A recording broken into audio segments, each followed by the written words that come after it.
Hello. Welcome back. Hello, Mover. I need to wake up.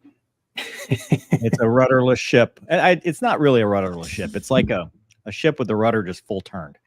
What do you call that? Ship going in a circle. That's what you call that. Yes. Welcome, special guest host, Casmo. Hello. Hey, I don't have my crotch cam set up. Apparently, the chat wants the crotch cam. That's somebody else. That's somebody else. Wrong channel. Yeah, wrong channel. That's a different website altogether. That show comes on at midnight, ladies and gentlemen.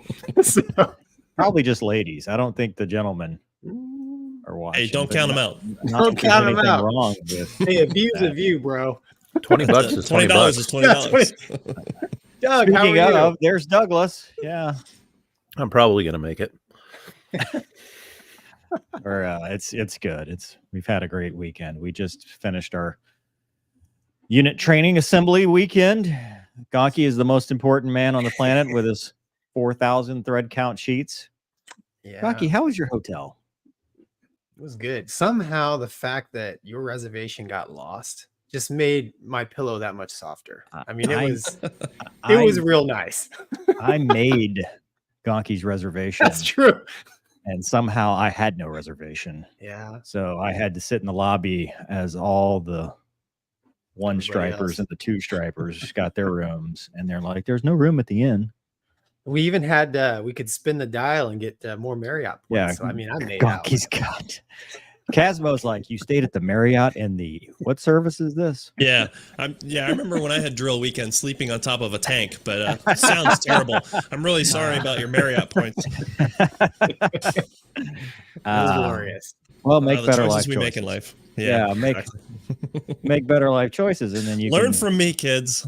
Yeah, Right. You too can get the Marriott points on your weekends. Glorious. Anyway, so we've got a busy show because Casmo's here, and he's going to carry the weight of all of us today. How you been, Casmo? What have you been up to? Flying. I've been doing a lot of work. I pulled like 5 days of overtime this past month. Wow. So, yeah, it was not awesome, but I made a lot of money. But yeah, other than that, not much. Did the doors stay on your plane? Just ask. Yeah, because I fly older ones back when they made them good. Now, yeah, I don't. They came with bolts back then. Copy. Yeah, exactly, the classics. But yeah, so I've been doing a lot of that, and I actually got a job offer today. I got a phone call because I did an interview on Friday with a company I shall not name, but you guys have heard of them. So it's there. I don't know that I'm going to take it, but it's there. So it's good to have options. Yeah. Smaller jets. All right. Okay. All right. Well, then I guess we've got nothing else to talk about except the topics of the day because we were not very interesting this weekend. We had drill, man. Wait, Gonky, the dinner, dude. Oh, yeah.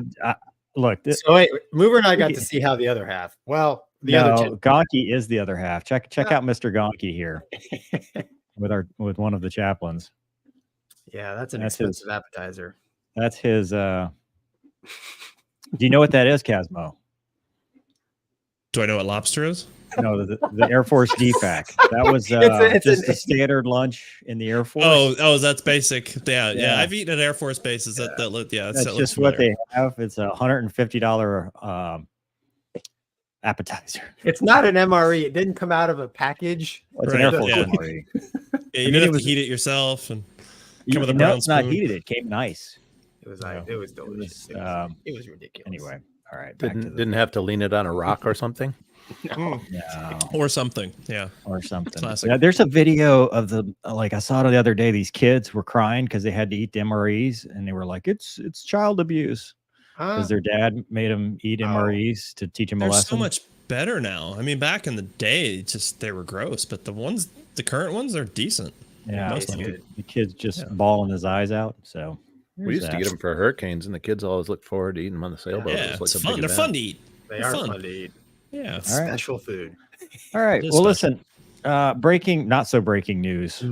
Is because this happened while we were gone. We have retaliated against those that might do harm to American soldiers, which was very sad. And the B-1 stole the show here. with the strike. And so what better way to protect power than not going with the dudes that are already there, but taking off from Dias, going across the world and striking, I think it was 85 targets. Or they hit 84 of 85, I mean, total for the whole thing.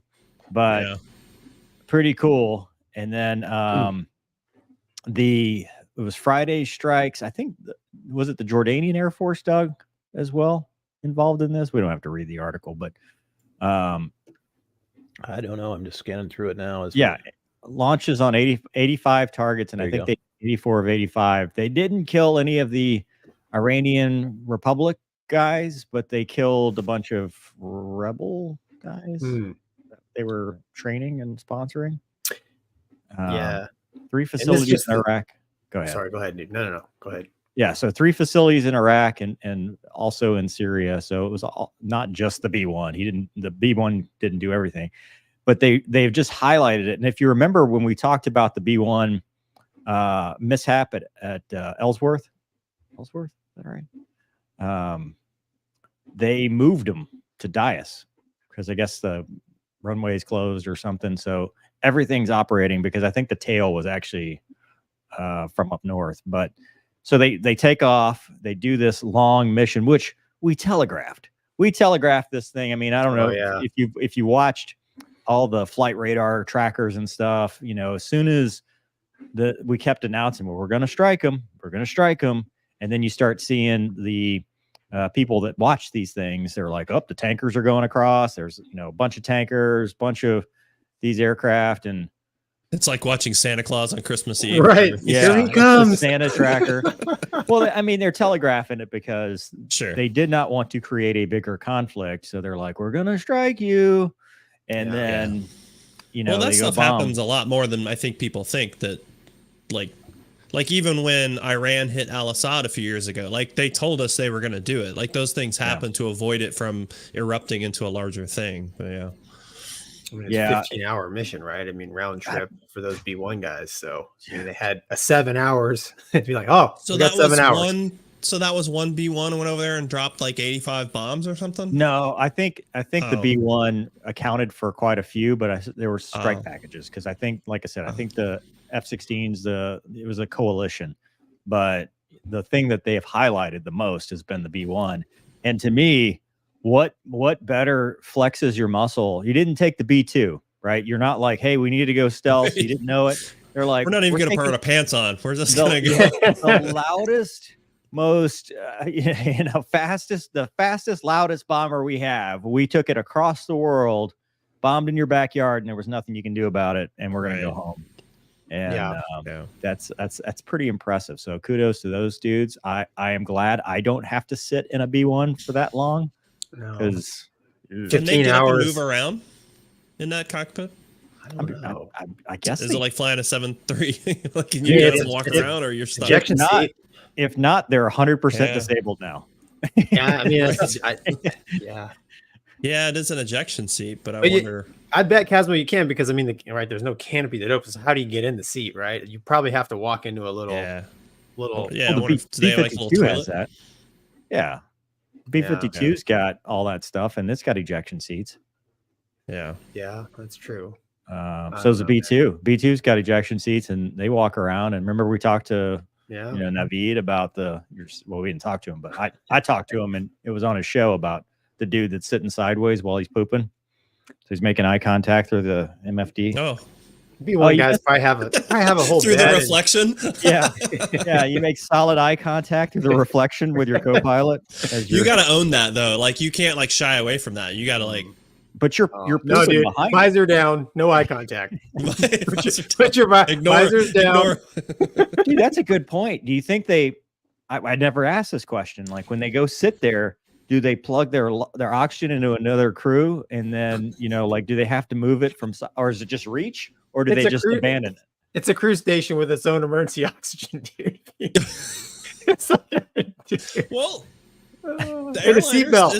there's oxygen in the bathroom. Boy, the things we talk about when I come here. Is there really? I don't know.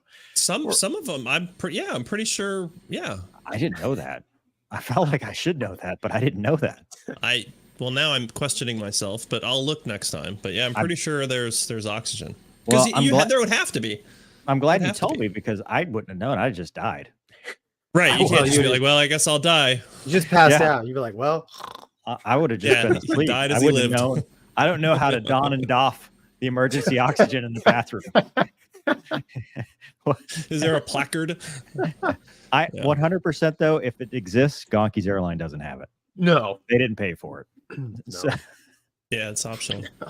I'll look next time I get one of our. If we have it, then everybody's got it. please send pictures because people are going to want updates as far as that. It's important because they don't tell you in the briefing, right? I mean, it has to. That's for the true. They people in should. the back. It has to fall from the ceiling. So this is a whole different topic, dude. This has gone off the rails. Do we have anything else to say about the B1 strikes? We're 12 minutes in. The deepish intel. Which, by the way, is back. Deep Intel's back. Thankfully. Thank you. Thanks, Mooch. Appreciate it. Just in case you haven't been aware, Casmo, Gonky bullied a man. He cyber bullied another channel into losing his catchphrase, and the man just got his confidence back. Good. And is back in his mojo. I'm a fan. Using deep intel. You cyberbullied him for that? Gonky was cyberbullying this dude. Cosmo, do I look like a cyber bully? Yes. You cyberbully me all the time. So it's about time that somebody realizes that you can overcome this. I don't respond unless Mover reaches out to me. So I don't know how that's cyberbullying. I mean, it's just regular bullying. You call me. Gonky, what do you think about this? Terrible idea. And then it's like, come on, that's fragile ego. Yeah. Well, I mean, anyway. All right. So we got some things from the audience while we're here. Since we were off the rails, I thought I paid the tier that includes the crotch cam. For me, it's like the hidden menu at McDonald's. You have to ask for it special. You can't. Yeah, it's not on the menu. Do we get to see Douglas on cam? Doug, that's your call, man. I mean, I don't feel like it would add a lot to the show. Doug has a commanding voice. Yeah, he's the voice of God. Yes, and a very good understanding of words. So Aaron says, just did the carrier break in a Cessna 172 at NES Key West. Awesome. That's awesome. I'm jealous. Ghetto Streamlabs says MREs were legit when I was in during the 90s. Did you start this? This isn't a thing. Yeah, I was backing up my own opinion that they were good in the 90s. No, dude, that's not a thing. Laura B says making eye contact while pooping is a power 100%, move. 100%. Girls don't do established that. dominance. I don't know how early. she knows this. This is why I'm confused. This is not. John says, don't poop. I see Gonky saying, "Why are you grinning and winking at me in that scenario?" Just because I was on a Navy ship. I mean, come on. It's your turn in the barrel. Yolkian DJI. Do pilots have superstitions like tankers and apricots? I believe. I mean, that first part of that sentence I completely understood about the superstitions because yes, I flew with the same watch even when it quit working my entire military career because I was afraid. Yes, I was afraid of it. I don't know about the tankers and apricots thing. Casmo, what does that mean? You're asking me. I don't know. I don't know what that means. I thought it was some sort of code. It might be. Apricots are what you feed babies. Gonky, you have a baby. Tell me about it. I have not fed my kids apricots or tankers. So, but yes, well, I was Casmo, superstitious. You were too. a tanker. Right. Yeah, well, that's true. Maybe different type, but I don't know that I had any apricots with it. Okay. I like all right. Moving on. Breaking news. The Netherlands halts the F-16 sale to Draken. And they're going to send them directly to... Can you pull that in? I got the wrong buttons. There you go. All right, there we go. They're sending them directly to Ukraine instead. I think it's only... Scroll down. I got it, Doug. So we're planning to sell 6 F-16 fighter jets to a U.S. company that will prepare the planes for delivery to Ukraine instead.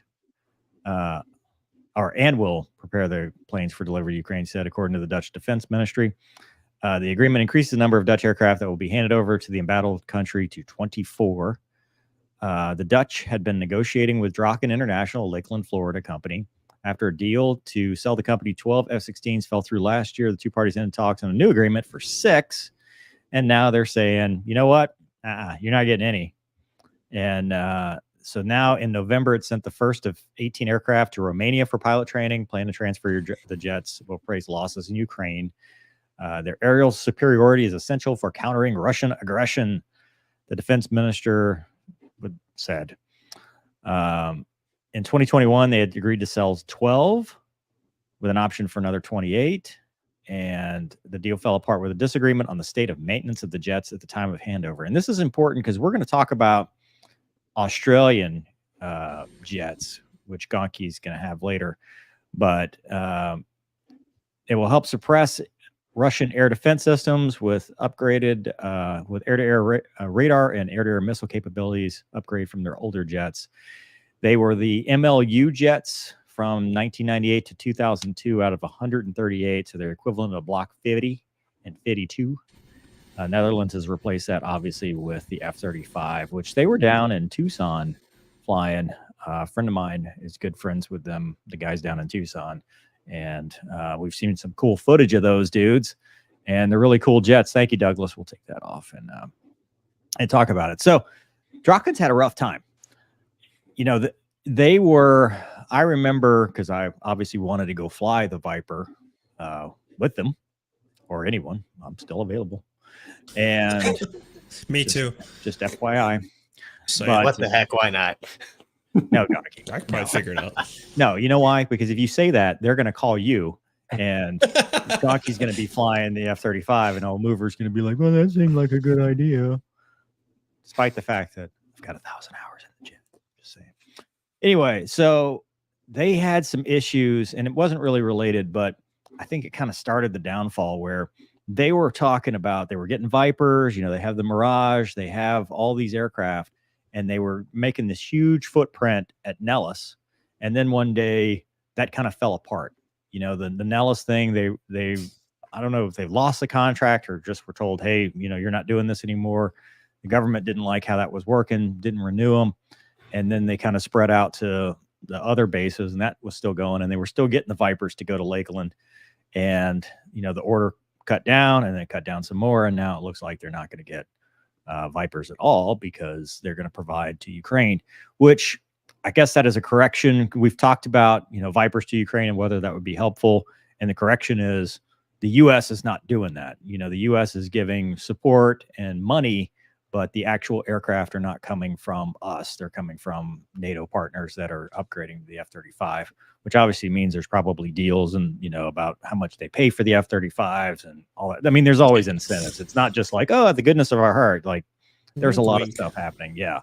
So it is a good capability increaser, but I don't know. What do you guys think about, you know, the civilian contractor no longer getting them for Red Air? Well, I think it hurts the readiness of the U.S. military. I actually met a guy that was part of that whole Nellis, you know, hey, one day they didn't have the contract, and the Air Force solution was to ask the military side, hey, we need you to put up twice as many Red Air. And they're like, and the response was, we would have been doing that if we could have. Right. So now, you know, guys and gals in the U.S. aren't getting the training assets that would be available. And, you know, like we've kind of said in the past, you know, Mover, the F-16 is a great airplane, but you know what, you know, how effective will it be in Ukraine is debatable. So, I mean, hey, well, if you need, sorry. I mean, my question then is to that point is what are they giving them as far as weapons, right? An F-16 is great with 20 Mike, but are we getting AIM-120s? Are we now partners with Ukraine, a non-NATO country, to give them an export version of an AIM-120? Or are they getting like AIM-7s? Yeah, AIM-9 Papas. There's a whole litany list of, you know, options that you could go through. Are they getting this? And that would dictate tremendously the effectiveness of that airplane in that conflict. Not to mention the fact that it would take a well-trained pilot to employ it, right? And that takes time. Well, they're getting that. I mean, they are getting that. I mean, so the F-16 is pretty easy as far as, you know, systems management. Well, depending on what block they have. I mean, Right. See, I mean, this is what I'm Right. talking about. Yeah. So, I mean, it's easy to fly. So that's not hard to learn. It will hurt you. You know, I mean, a 9G jet that'll hold 9Gs until you G-lock or let off. But like, against S-400, against right, double-digit SAMs and stuff like that. You know, I mean, are they getting harm capability or HTS pods? They're going to do seed with them. I mean, yeah, like you said, yeah. But it's still a performance increase, right? It's a good thing for the country to get that, and it's cool that the Dutch are doing that for them. You have to.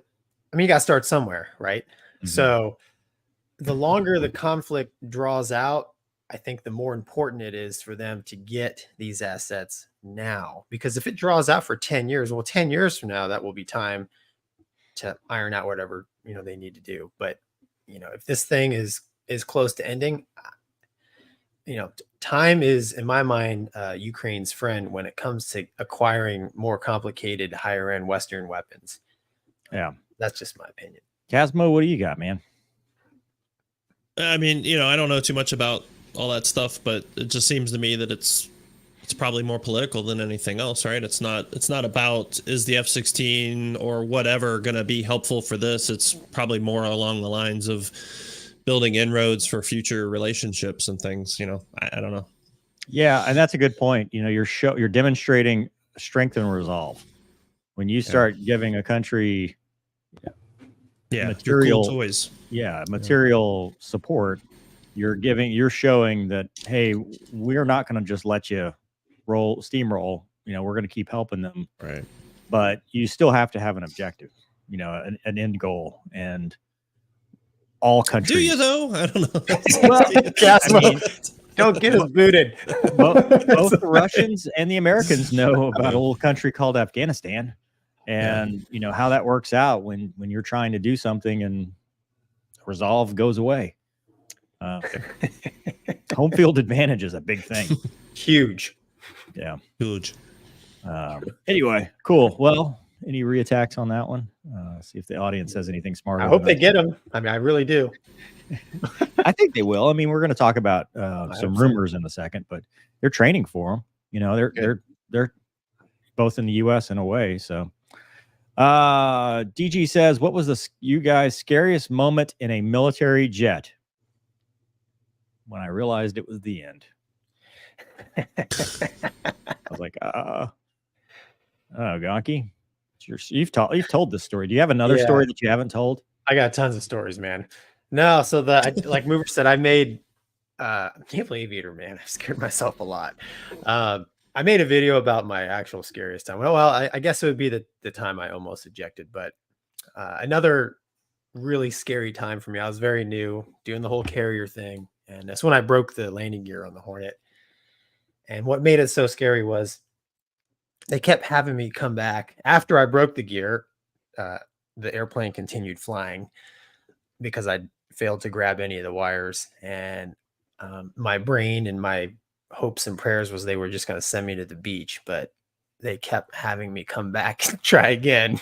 And, I really wasn't ready to get back on that horse, but I did 2 more attempts that were really scary. And I just had to trust the LSOs and basically everybody else on the ship.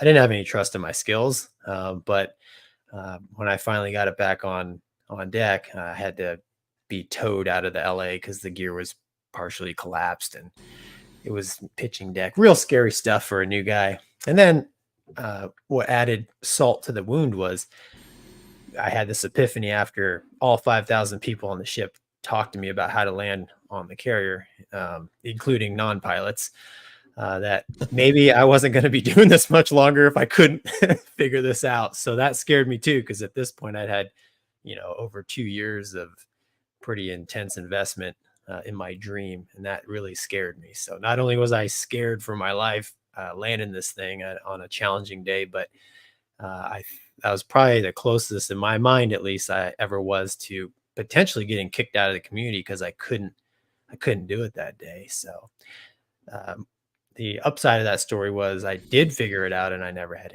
any more issues. So that's my story. One of many. My scariest moment in a military jet is sitting in the back of the C-17 when they decide to do that crazy spiraling landing, you know, 'cause they try to like show off. But yeah. What about a military aircraft? But a helicopter. Well, I mean, obviously getting shot. I feel like that one's like a no-brainer. So that one's. Oh right, you got shot. That's Yeah. easy. Okay, always Wah, got wah, those. wah. Yeah, gotta bring it up. Okay, thanks. Look, you Never asked, all mind. right? Yeah. I didn't volunteer the information. Hey, why don't you just tell us about it now since you mentioned it? But excluding that one, there's nothing to tell you. You just get shot. It hurts. It's probably the some scariest dirt in it. non-bleeding scenario is losing hydraulics in a Kiowa, which is not a huge deal. It's kind of like losing your power steering, but it was nighttime. You know, we're under goggles, and we had the closest field. Our field had like a dirt runway, so and with skids, you're kind of wondering like, can I do a run on landing in the dirt? Is it going to grab the skids and flip it over? But there was like a little UAV strip there, and I had driven past it recently. It had arrestor cables, like a carrier for the whatever kind of shadows or something, some sort of drone that they would land there. So it was like you could land on the concrete strip that was unlit, and you might hit the cables, or you could land on the slightly lit dirt runway. So which one do you choose? So I chose the concrete just because I kind of knew where those wires were, and I just shot my approach kind of past it. But you had to keep the speed up, you know, like 40, 50 knots, so you didn't start spinning out of control. You know, because you have a hard time controlling everything, so you gotta kind of grease it on. So that was probably the scariest because I'd never done that under goggles. We never practiced that, you know, like in the dark. So that was scary. Wow. Okay. Pretty cool. It's fun. Next time we'll have Casmo go first. Yeah, right. How do you follow? Oh, that? yours is scary too. And get shot. Did you die? Yeah, did you die? Did you die? No. Sorry. All right. It's so good for interviews, though. It helps so much with interviews. I'm telling you. It Tell gets me about a eerily time. quiet. Okay. Yeah, it's my All right. go-to. Moving on. D-Stu says, did you guys have assignment night where you get to know what jet you will fly when you first became pilots? And if so, tell us about that. I did, because I didn't need an assignment night because I was a guard baby reserve. So I showed up at UPT. As long as I made the grades, I was going to go fly F-16s. And I made the grades, thankfully. Cooperate to graduate, help your bro. And as long as I did that, I was going to go fly the F-16s at Homestead, no matter what happened. Well, And did that make your like flight school experience so much easier? Because like it was the same for the Army. Like the reserve and guard guys would come, and they already knew they were going home to fly Blackhawks, Apaches, whatever. And there was, I imagine, a whole lot less stress. So did you see an impact to your experience versus the active guys? I mean, we break it up, T6, T38, etc. The active guys were stressed, especially the academy guys. We had a couple of academy dudes that were like, I'm going to be a fighter pilot, you know, and it was a huge stress for them because they thought academy, fighter pilot, that's just the way it goes. When I graduated, both T6s and T38s, I had no idea how I was doing relative to people. I just went out and flew. And I spent the time I wasn't flying trying to help the weaker swimmers get better, which made me better, right? Because if you can teach it, you're really, you know it. And so it wasn't until, T6s, I got the top stick award and I was like, why? Okay, cool. And then I go to pilot training and, the IPs are kind of snickering and I'm just like, okay, I get some wings tonight. Mom and dad are here. Everybody's here. The unit came to visit. And then next thing you know, they're like, all right, Lieutenant Lemoyne, here's this award and here's this one. I'm like, I did that.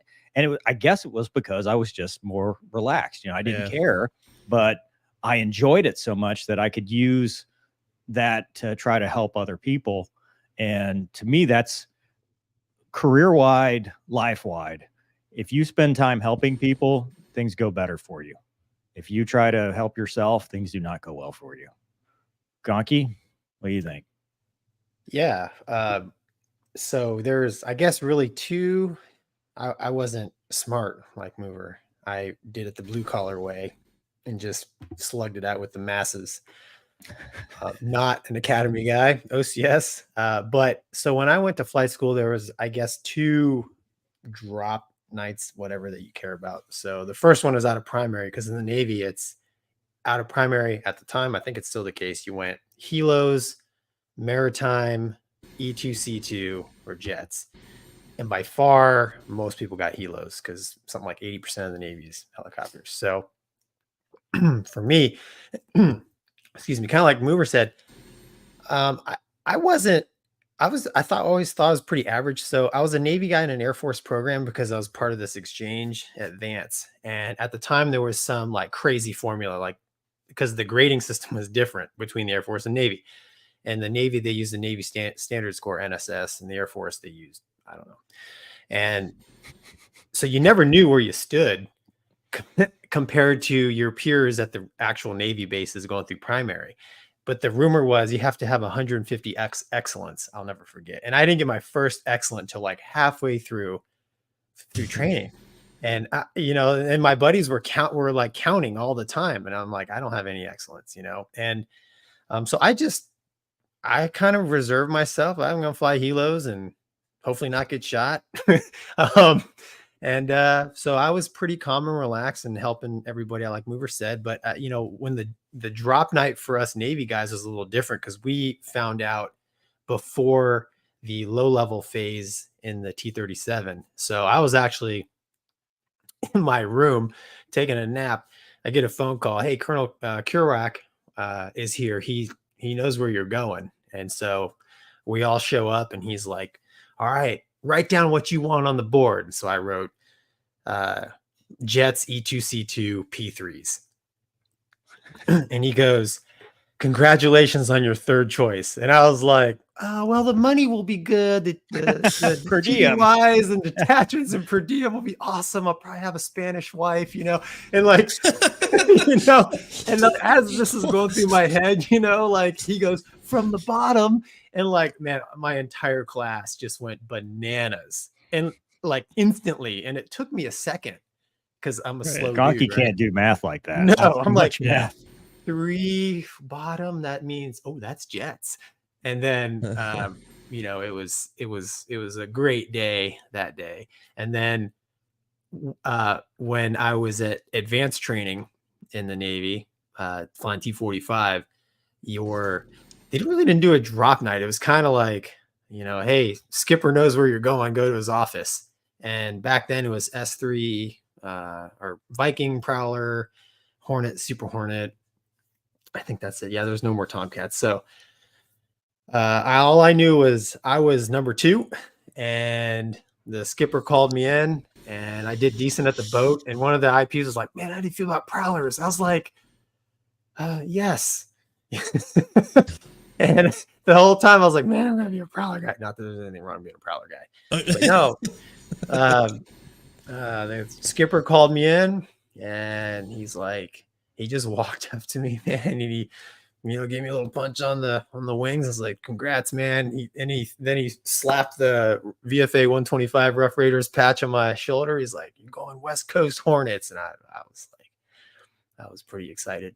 But then I knew, I was like, man, I'm at least going to get a touch one before they wash me out. So, that's how our 2 drop nights went for me, and probably a lot of the Navy types. Cool. John says, Mover, do you have any good luck charms on your law enforcement gear? I still use a St. Michael stamp taped to my vest and a St. Christopher medal in one of my cuff cases. No. Should I? I don't know. No, I don't have anything. DG says, I learned something new about towed decoys on fighter jets. Do you guys ever utilize them? Casmo has left the chat. They state, Fat Amy, this is like when T-Bear got up and wandered off stage. Sorry. I'm here. That's good because you're right. We're not going to jail. Not going to talk about this one. So thanks, man. We can't talk about. Yeah, Casmo has left the chat because he doesn't want to be rolled up. Oh, I didn't hear anything they were talking about. Are we done talking about ASD? Yeah. Cool. Sorry, I missed it. Spartan says Ukraine is getting 120Cs and 9X Block 1. Wow. Okay. Okay. Again, not going to talk about it for fear of jail. Bill says, what are the chances that you guys can get Star Baby on your show? Here's the thing. We don't know anybody. And we don't know how to get people on the show unless they email me. That's usually the only way. Yeah, it's not like me and Mover and go on the phone and be like, well, should we ask these other YouTube types to... I'm so glad to hear this because exactly like this is the struggle. And I with my own show, like I get it all the time. You should have so-and-so on. Yeah, I know. Yes, that's great. Do you know them? Because I don't. I just put their name in at Gmail and maybe it'll get to them. I don't know. You know?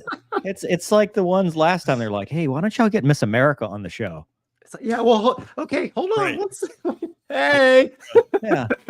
We're all in like this one group chat, right? Everybody that's got a following, and we just, oh yeah, you want to show up?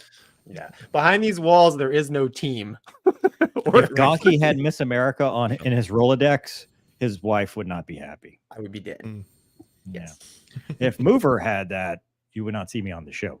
I just wouldn't be here right now. Next. Yeah, next question. Ether. Honest question here.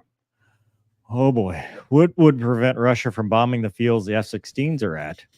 Hardened bunker, SAM, AAA. Just seems like it'd be a waste of equipment.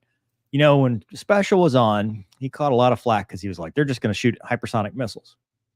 And some of the criticism was valid, like, you know, they're going to spread it out. But here's the thing with the F-16.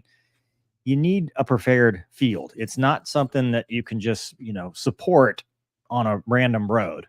It takes a lot. Now, can it be done? Do they do that? Yes.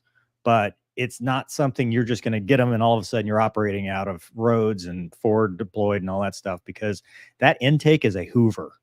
In fact, if it's high humidity day, you'll see it swirling and you'll see the moisture do a little tornado from the ground all the way into the intake.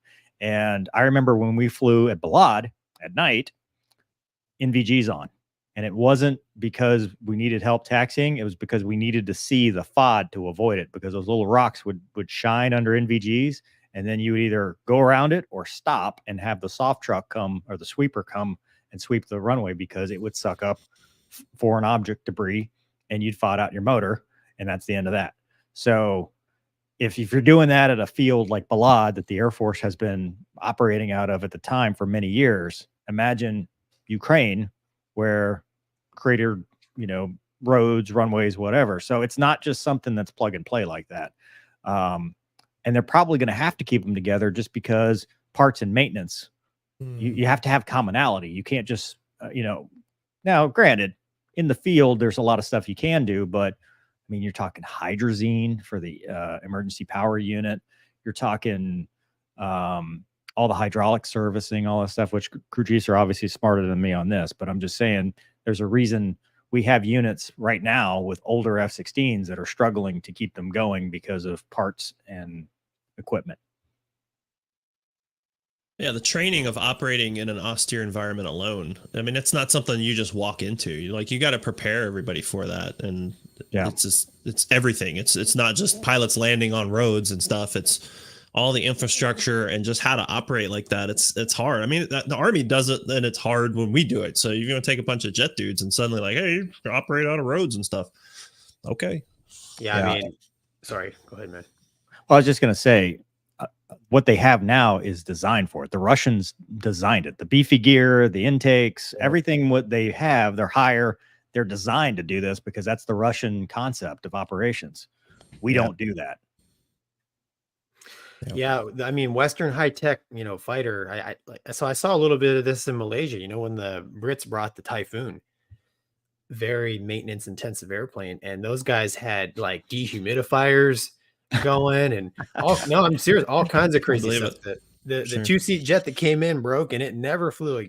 Like they flew it out of there at the end of the TDY or the detachment. And talking to the Brit pilots, they were like, man, like the Typhoon needs a real hangar with air conditioning, and they told me like, we have a hard time back home like keeping this airplane flying.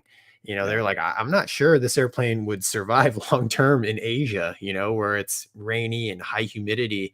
So I mean, like you said, Mover, when the conditions get bad, it becomes much harder to maintain these these airplanes that they're really high performance, but they require a lot of maintenance and attention. And you hit the nail on the head. The MiG-29, that thing was built for, you know. And I remember it just made me think of it because I was thinking about, our time at Eglin with the F-22s and, when it would get cold and stuff like that, the older jets would have problems. And then I remembered ICE-FOD.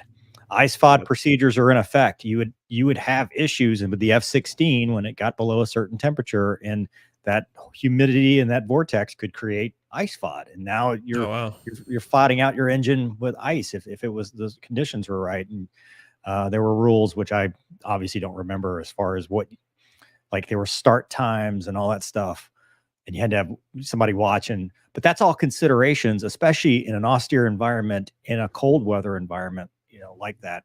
But personally, I love the F-16, but in a perfect world, I think the Gripen would be the answer for that, because that's what it was designed for.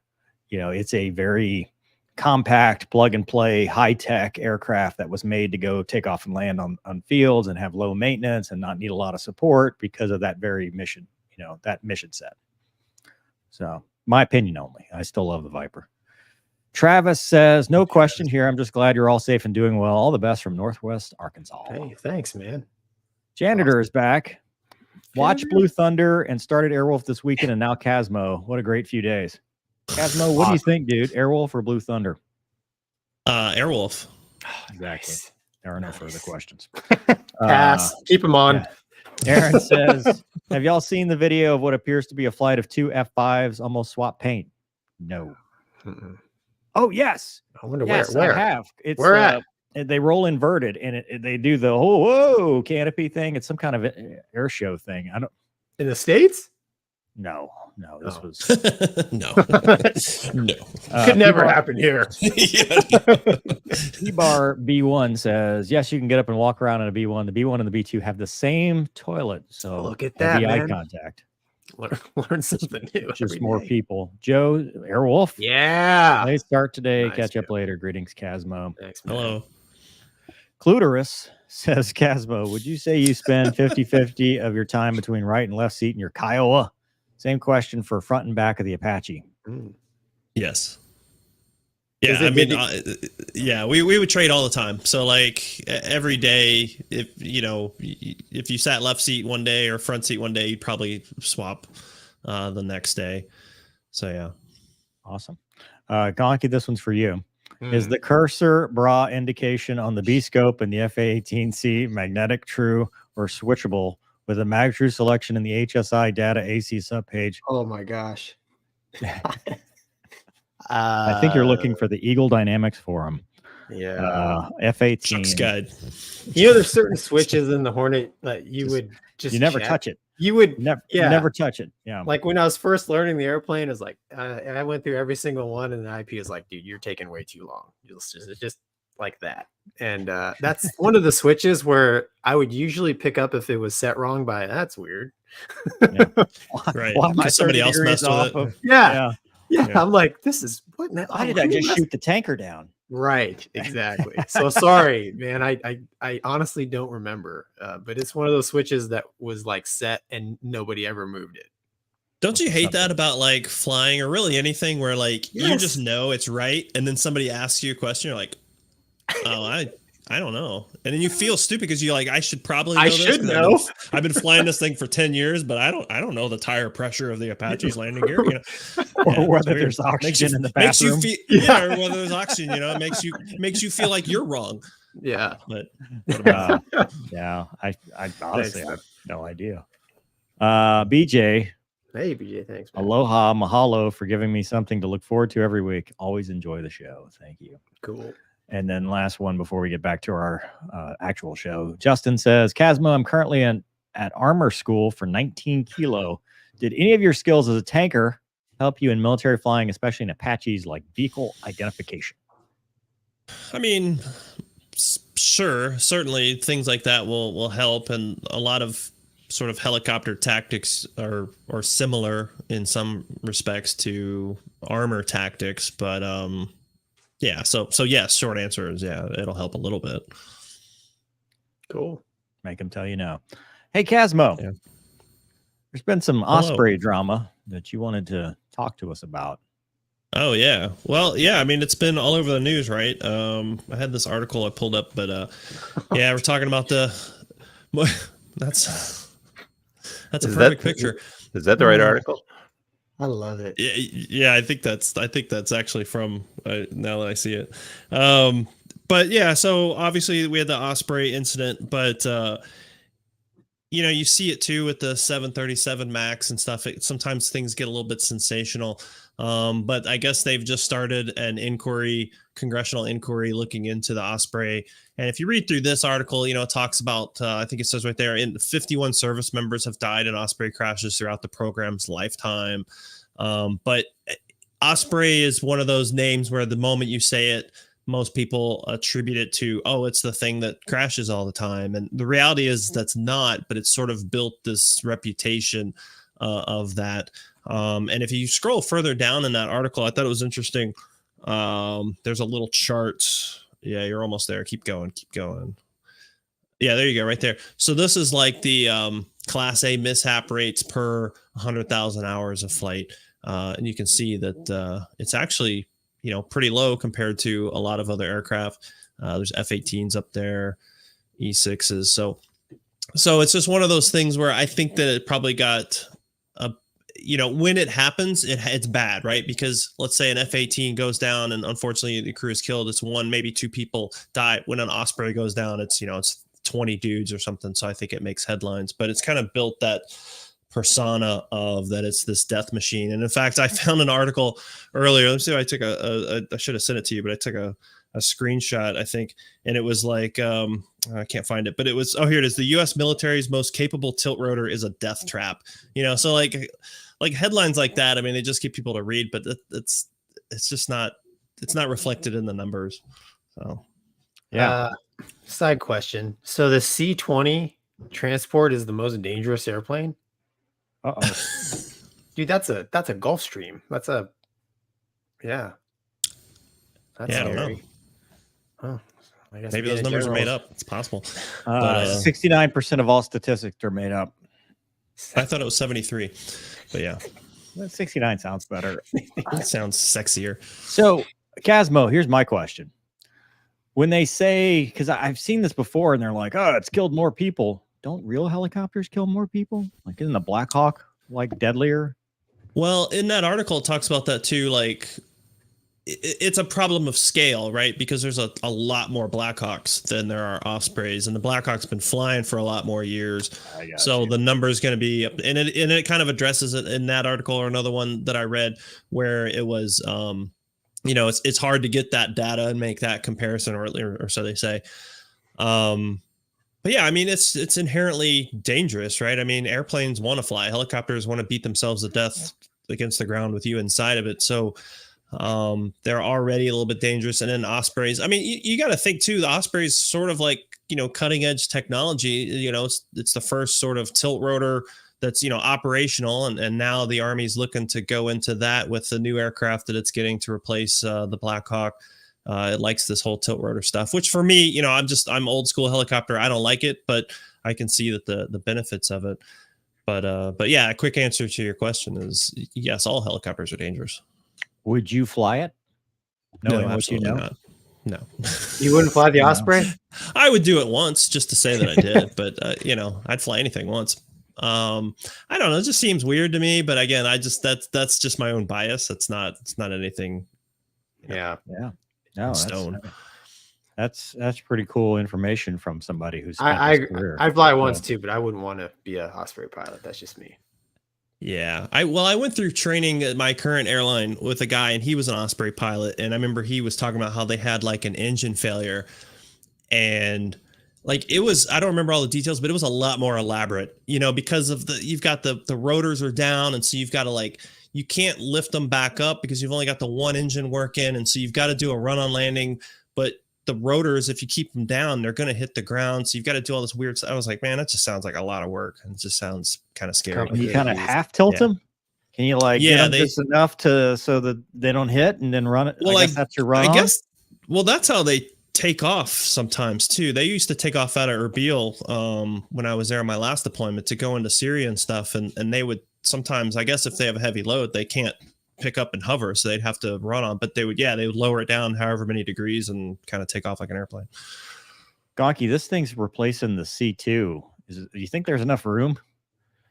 Yeah, I mean, I remember when it was kind of first announced that, hey, the tilt rotor is probably going to replace the C2. Like one of the big deals is like an F-35 engine really won't fit inside it. So as far as like it completely replacing a C2, probably not. But that's, in 10 years or so, maybe they found a workaround. They have introduced the Osprey in the Navy. It has, it is, they are using it, but they still also have the COD as well. So, yeah.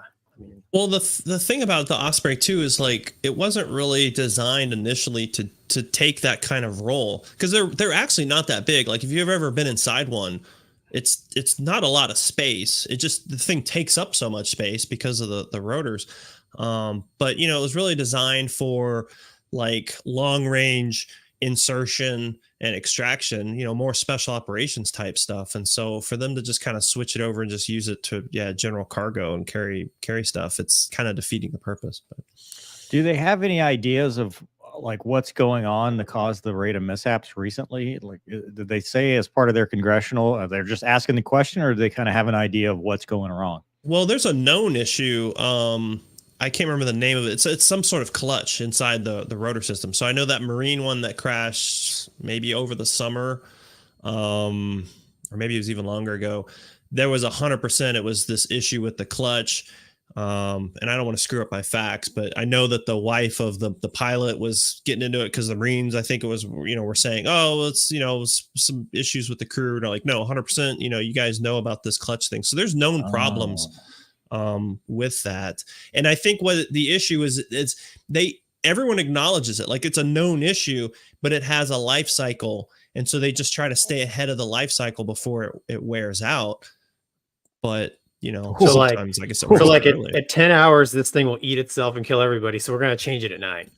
Yeah, exactly. And that's not rare. Like I was involved in an investigation for a Black Hawk that went down, and the engine, it kind of ate itself, and the crew made some bad calls because of it. And it was a known issue. That aircraft was getting ready to go get that part replaced because they knew about this issue. So those things happen more than people understand. Wow. Is it happening more with the Marines, Air Force? Like, because is it across the board, or does it depend on how they're operating, right? Because the Army, Marines, everybody kind of operates a little differently.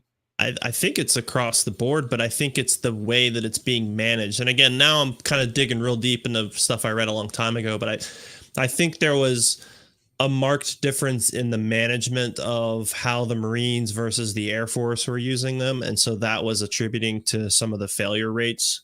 Because I know that like the Air Force grounded them for a good long while because of the clutch issue, if I remember correctly. And the Marines were like, no, we got this. And then they had that one crash that I was just talking about. And I think that kind of brought it back into the forefront. And then you had this other one that just happened recently. So it's just not a good look. It's like the afterburn. It's like the F-16 when it first came out, and they were calling them the lawn dart, and the wife sued. That's right. I guarantee there's a movie about that. Money. I guarantee it's a money issue. It's like, well, fix the clutch. Well, we would, but then it would cost $1 gazillion. It's like, well, Sure. How many Ospreys are we going to lose over a 10-year period? Okay, let's do the math on how much that actually costs. I mean, sadly, and I don't know this, but I think the Marines use it more than the Air Force does, and so it's like it's a bigger impact for them to ground it. But I don't know. I didn't do that. That was producer Doug. But yes, no, thank you, Cosmo. That's eye-opening and scary all at the same time. I retract I'll go right on it now, because I don't want to be at hour 6.9 when the thing freezes and you end up falling from the sky. Man, before you go, easy. I don't know how. Every flight. I don't know what I'm looking at, even when I know how to fly the jet. I just kind of it's there. Speaking of not knowing anything, Janitor is back says, are we sure Gonky flew the F-18, referencing his previous comment of not knowing true versus magnetic? There it is. DCS logic. Yeah. Speaking of DCS, I've had that. I've had people question me whether I flew Apaches because there was like some obscure piece of knowledge that I didn't know. Yeah. Speaking of that, Jay Scott says DCS has it stuck on true even when all other headings are mag. Was hoping to get them to fix it, but they want a source. Gonky, you could be the source to fix the thing. Yeah. Do it. Whatever the cartridge loads. See, that's the problem with DCS is you don't have the mission planning guy with the data transfer cartridge. So it's always standard. And you just plug it in. You're like, hey, same thing, squadron standard. Does it matter in DCS? I mean, if I was playing the game here on my desk, I'm always facing north. I mean, does it really matter in the game? Dude, they play it like red flag style, hardcore, not like you and me. Well, then if everybody is stuck on true, as long as everyone's on one, that's all that matters. Well, no, you probably have some guys and girls that are the correct one and some guys and girls that are doing the default one, and no one knows which one's which. Well, pick one within the DCS community. Easy. Okay. I don't know. Please send all hate mail to Gonky. DG says, Mover and Gonky, you know you've made it when your deep intel assets on your channel can advise you that the B1 and B2 have the same toilet on board. That's true. Who else do we have in the audience? There are probably way smarter people in the audience. I told you, 100%. Who's watching? John, Larry Wilcox from Chips, and probably Miss America now. I think so. Garrett says, I have a USMC air contract and want to fly the MV-22, a lot of flight hours and traveling. My dad was an infantry officer, called it the Widowmaker. Probably not many flight hours at this point. Yeah, none. There's still more traveling. Yeah. Yeah. But good on you, Garrett. Hey, don't let us discourage you, man. I'm sure they'll get it figured out. Yeah. Mover. Yeah, I'm sure Casmo.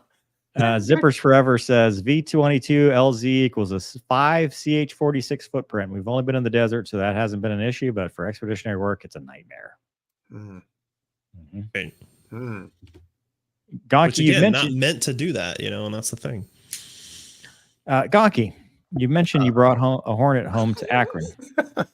Oh boy, this is from NCIS. Yeah, I'm from Youngstown. Does the Navy allow you to take jets home for leave or something, or was there an event or special circumstance? None of the above. Gonky was AWOL. Like Tom Cruise. He just took it and checked in with range control. Yeah. We don't see anybody that's supposed to come in today. Yeah. Oh, well, you got it. Airspace is yours. No, so that was a special event, not for me. Our CAG, we were 100 miles off the west coast of California, and CAG retired, and he lived in Virginia. So part of his going away is he took one of our jets. We put 3 tanks on it. Other than that, it was slick, a slick 3-tank Charlie.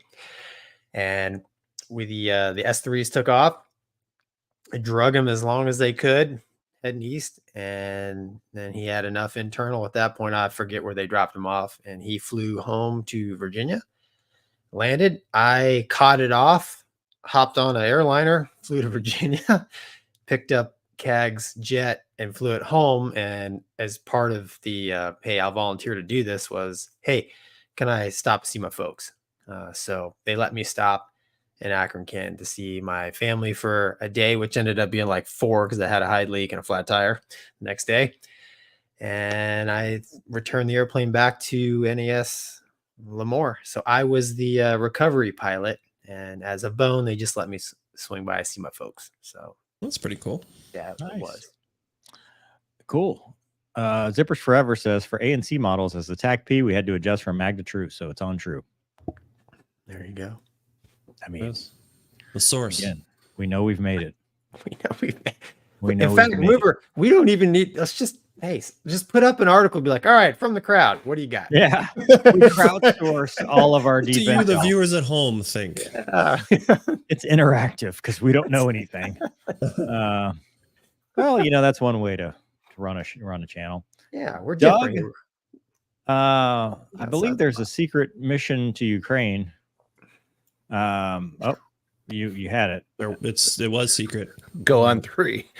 So NATO ally Romania has dismissed an unverified report that an F-16 fighter took off from a base in country to bomb Russian forces to occupy southern Ukraine as the approaching transfer of dozens of the American-made fighter jets to mounting speculation and rumor.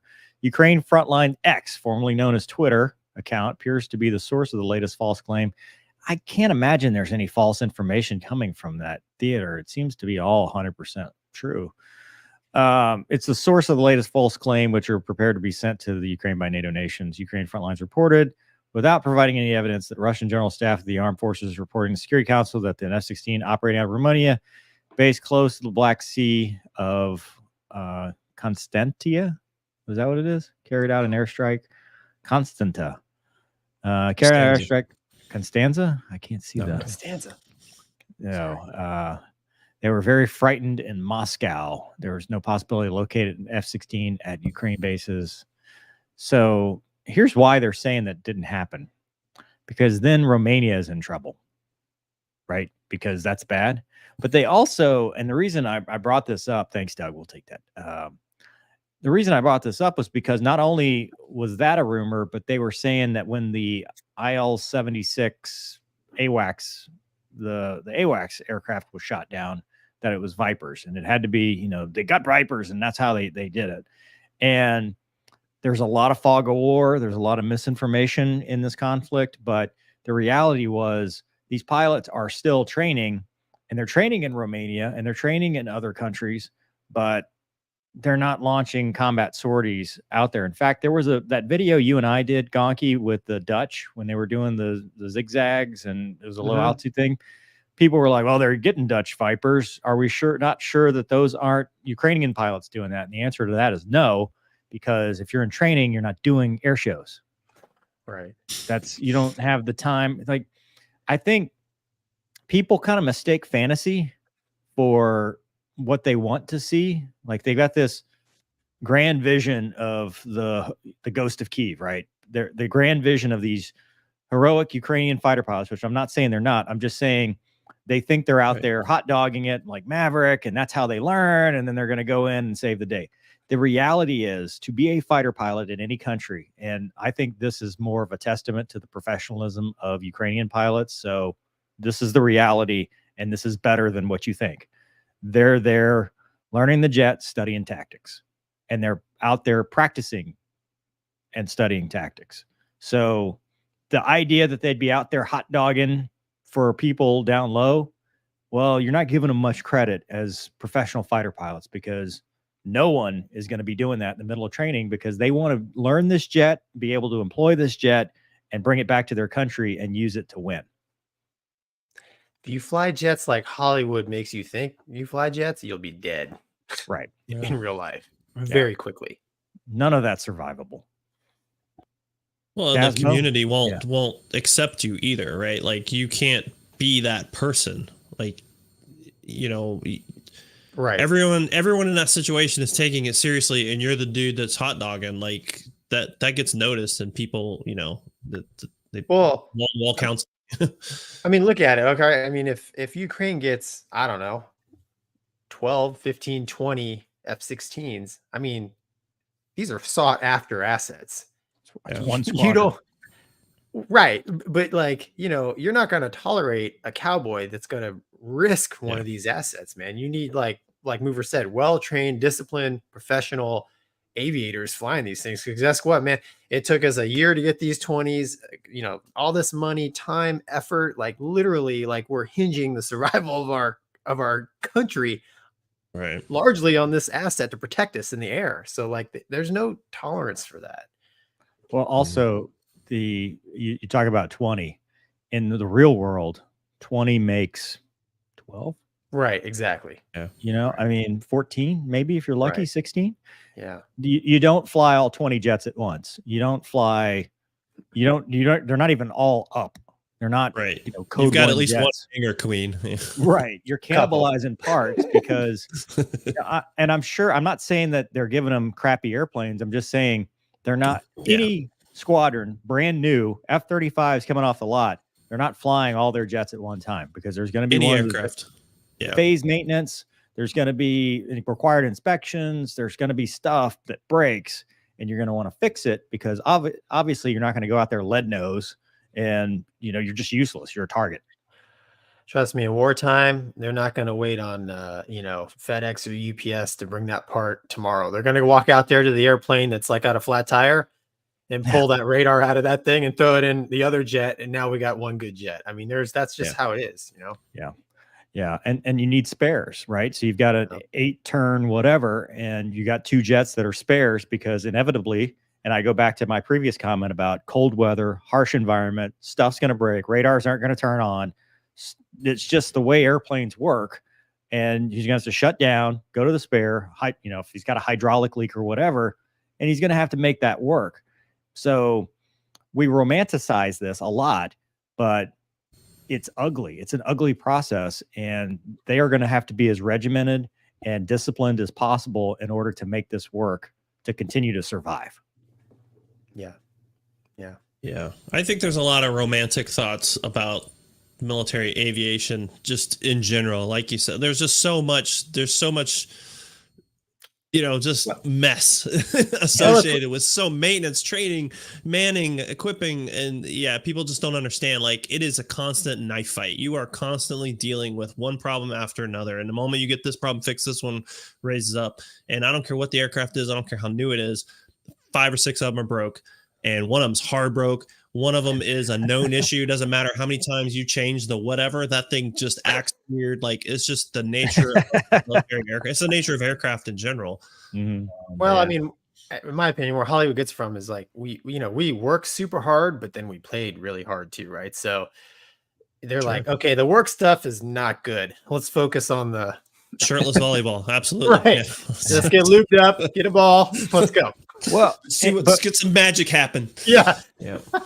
But that's the I guess lack of transparency, because we do make it work, right? So what you see is the finished product, and the B-1 that flew across the world to strike 85 targets or whatever it was, and you don't see how many jets those 4 dudes and girls and whatever had to get to that, and how hard. And this is one thing I want to say.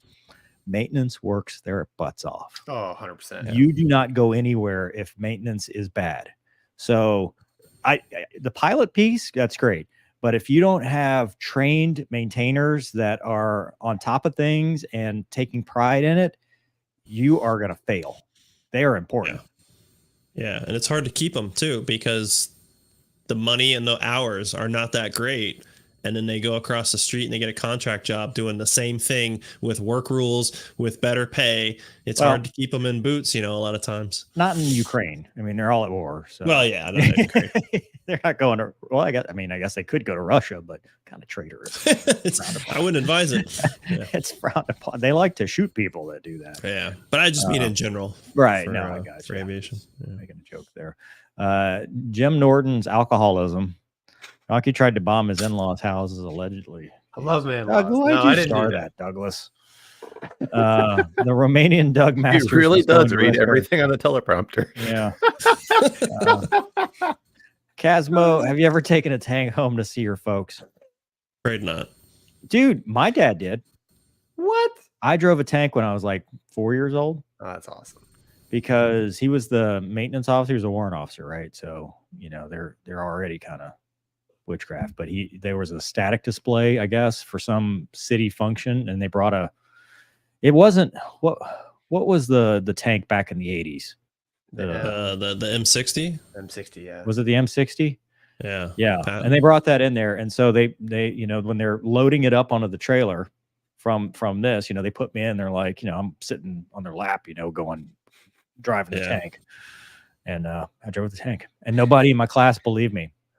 Like in kindergarten or whatever, nobody, like, I drove a tank, no, you didn't. Like, I did. Sure you did. Sure you did. I did.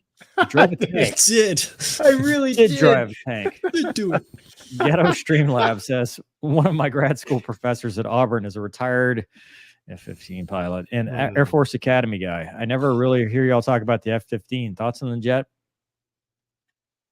Zamboni. I think it's an awesome jet. I'd fly it. I think it's great looking, like tons of performance. I would have loved to have flown it, but I'm not sure I would have meshed well with the community. Yeah, it's kind of. I mean, I don't know true or mag, and that wouldn't be acceptable. Gonky would in not the Eagle community. make it out. You're of no go here, buddy. Yeah. Yeah. It's already room down, bro. No stepper. Cosmo, you look like you got something on your mind. No, I was just trying. Like, I wanted to see what is the community. You said what's different. Community? So Go ahead, Mover. so it's the whole not a pound for air to ground. Usually, the more air to air centric a squadron is, the more anal retentive they tend to be, and the more they tend to eat their own, and the more they tend to focus on the minutia, because they don't really have a big picture. Because in the last 30 years, we haven't done a whole lot of air superiority stuff. So I just called them the Zamboni drivers, because that's the running joke. Even in a war like Desert Storm or the first OIF, their job was to clear the air picture like a Zamboni, so that the real show could happen. Let the players get on the ice, because at the end, eventually they're not even doing that anymore. It's all the A10s, F-16s, B1s, whatever. So where they earn their money is in World War III, which thankfully we have not to date had. But if we did have a shooting war, they're the first people I would want, because they are the experts on air to air. Well, that's like, I remember my last deployment in Iraq, and we'd get the little card that would tell us what aircraft are up and what frequency and all this stuff. And I was like, there's F-22s up. And I was like, what? Okay. That was political. That was to give them 100% combat something time. to do. Yeah. They're like, oh, well, we never deployed. It's the FA-22. Yeah. You're right. There was a I'm on station with 100 rounds of 20 Mike. We've got Raptor guys with air medals, and you're like, what did you do? What is it you say you do here? Anyway, John says Cosmo is only asking because he needs to know how to act when he flies the Eagle on DCS. That's not the Eagle. That's the Strike Eagle. That's a mud Strike hen. Eagle, totally different. Yeah. Those dudes are just weird. It's probably because there's two of them. Weird dudes. There's nothing wrong with having someone else to talk to, Mover.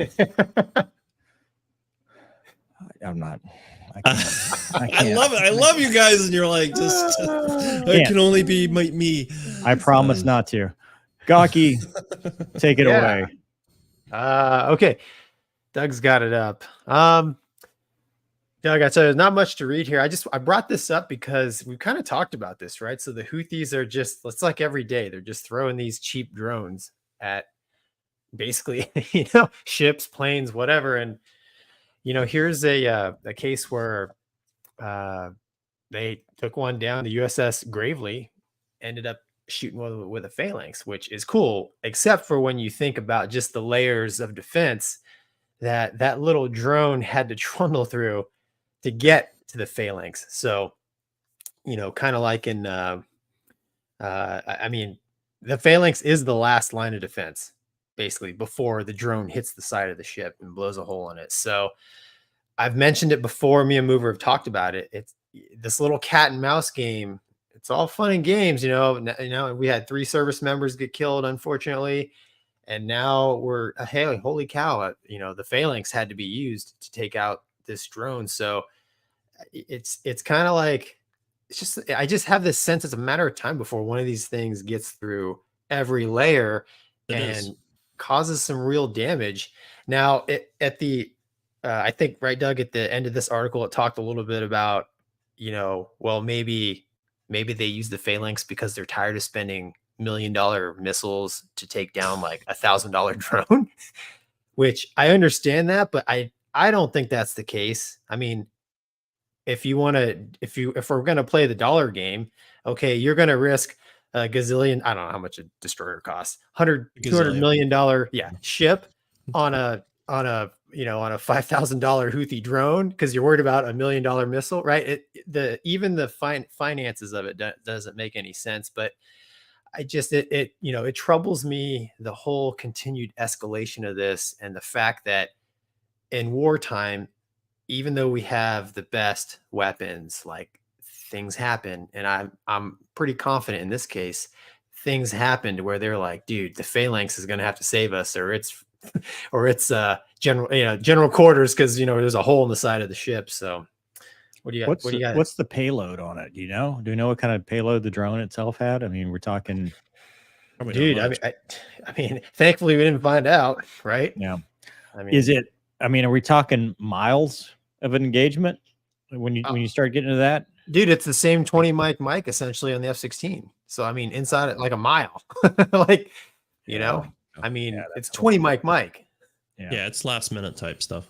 Yeah, Yeah, that would engage in Balad. I mean, you probably did. Casmo, you went there where it was shooting down mortars and stuff. That thing is amazing to watch when they would. Yeah. and It's how like close were these R2D2. mortars? Oh, they were hitting a base. They hit I us. mean, it's good. The phalanx is good, no doubt about it. But nobody bats perfect. Right. So yeah, No, that's what's. Go ahead. Go ahead. No, you go ahead. Oh, no, I was gonna say, like, in general, 100%, and at least with ships, not to take away the risk, but at least with ships, it's like, okay, there's a drone and we see it. That's not ours. You know, you had the one with like the guard tower or something there in Jordan. I think it was like I can't remember that they had like a name for like Tower 3 or something where those 22. soldiers were killed. Or there you go. You know, I saw this at the Joint Readiness Training Center where we started to use a lot of drones, and there'd be little stuff like dudes don't know. Like, think about the average Joe. He's 18, 19 years old. He's just graduated high school. He's joined the army, and you've got him on security, and he sees some little drone. He's going to default to like, oh, well, that's probably one of ours or something. Like, we haven't built it into our culture yet that could be bad and I need to do something about it. It's just going to be very relaxed, and then that thing's going to blow up or it's going to do, you know, whatever. And so that's what my fear is with these little drones is they're going to be able to make constant damage until we finally kind of put our arms around how do we defend against that. And the lowest line of defense is identification. So I think we're going to see a lot of damage from these over the next few years. Ukraine has been eye-opening in the way that drones have been used in the battlescape. I mean, you see it because all they have to do, right? A little spec ops team, put it in your backpack. They sneak in, launch it up. There's no layered defense when you've got stuff like that. That's what's scary about it. Right. well, I mean, they've been, you know, at least in the Navy, it seems like the layered defense is okay. Hornets, shoot them down. If that doesn't work, Sea Sparrow maybe, and then we just found out phalanx, right? Thankfully, yeah, it's scary, man. But you don't have that layered defense on the ground. That's the problem, right? Because there's so many. You're not gonna you're not gonna see it with a Patriot. You know, what are you gonna shoot it down with a Patriot missile? You know, this thing you bought at Radio Shack. It's not gonna happen. It's got stuff to hide behind, right? It's got trees, it's got hills, and all that stuff. So it's gonna get close to infrastructure and personnel, and then it's too late. You got to do with a rifle, who's got to make a quick choice. And I got news for you. Joe is not going to decide to just open up on a drone that he sees that he does not recognize. He's not going to do it. Yeah. Because I mean, he's going to be afraid to shoot down. I mean, it's coming out of my paycheck. I don't want to shoot down our own drone. It's like it's like what at Pearl Harbor. No, these is a returning flight of B-17s. We're good. Go to bed. Yeah. Well, and we've talked about this on previous episodes about lasers, like tech that they can put that, they're trying to shrink, that they can put on vehicles that has instant engagement. As long as the radar is somewhat good, you've got instant engagement, because that's what you need. Projectiles are slow, relatively speaking. You can dodge a projectile. Laser energy is instant, pretty much instant. So that and electromagnetic stuff, I think, are the ways you defeat it. But you have to, like you said, identify, and identify is tough. I mean, you might just go into we do that now. I mean, I don't know if you have drones in real life, but we got drone ID. You can have your drones transmitting to yourself to know that it's friend or foe, and then everything else is just hostile. Right. And that's why I think like in concepts of larger drones where it's a larger air defense sort of situation, or even with ships where, hey, there's nothing else out here. But I just think about it in the context of an assembly area of some infantry dudes, and then a little drone pops up over the hill, and it could be anybody, and are we really going to empower our dudes to shoot first and ask questions later? We don't really do that here. Like, that's not really the American way to shoot first. So I think, that's why I say that scares me more than just about anything, because I think it's going to cause a lot of problems over time. Don't they have the birds that are trained to go get drones at some airports? Like falcons or something? I think I weren't they have heard trained? that. Yeah. Yeah. But now you blow up your bird. You know, if Right. you got a Where are you gonna get more suicide birds? drone, you're going to blow up your bird. You don't want to do that. We need net guns. I think that's the solution. Net guns. Yeah. Yeah. Give Gonky and I 15 million and we'll come up with a plan. We're good at ideas. Not so much Great at execution. ideas. Yeah. JP says, evening guys, great show last week. Thanks. What about this week? Sucks, right? Not so much this one, but Yeah, this one is Yeah. was awesome. You guys were doing tonight. so well until tonight. I'll take that on. Janitor is back posing the hard questions, so to speak. Mover Margot Robbie as your Rio or the extra gas? What am I doing? What's the mission? What's the mission? Like, is she waiting for me at home? It's a different story than if if the only contact is to fly, then it's just an incentive ride. Listen to that chap in the corner. I love it. Yeah, dude. but you could leverage that. You could leverage that. Not me, dude. not me, I have no. to grow on you. I I have to wear down the defenses. I don't do first impressions well. No, look, dude. I have this many subscribers because it's been like 6 years. It's not because there was no instant fame. It took a while to wear people down enough that they are like, okay, I'm going to watch this. Yeah, I'm not Gonky. No, come on, man. I don't get the 4,000 thread count cheats and extra Marriott points. I don't even get a room. he's not going to let that go. No, he's No. not, man. I'm not. You know what? But I'm this okay with Casmo. I'm okay with that. Yeah, he's You okay gotta with be. it. Yeah. His personal masseuse massaged all the stress out of him over UTA weekend. Hot rocks. Hot rocks. Man, drill sounds tough. Oh, For some of us, it was a hardship. yeah. That's For some of us, Clitoris says, that's all that matters. what's your jet choice for a Super Bowl flyover? Thunderbirds, of course. no, dude. Jet choice, not okay. I guess That's the F-16. It is the Viper. And they do the flyover over the closed stadium. Yeah, It's if I a could pick strange way of any, answering that. and if I could fly any jet over a flyover, it'd be the Valkyrie. Dude, that thing is also mythical because I've got that. No, that's not the Valkyrie. I'm thinking of the Vulcan. Never mind. Different Oh, the airplane. Valkyrie, man. I'm thinking of the Vulcan. The mounted- Vulcan is the Vulcan. Doug, is that what I'm thinking of? The The Vulcan wing? Bomber. Vulcan is Bomber a looks like a wing. giant delta. Yeah. the egg sandwich guy. Remember the egg sandwich yeah, Shoes talked yes. about? Dude, I still get comments on that video, and it's amazing how people will extrapolate capabilities, right? So let's be honest. Bomber, not a whole lot of situational awareness, just in general. That's just, I mean, they're not made to have that, especially not in the 60s and 70s, especially the 60s.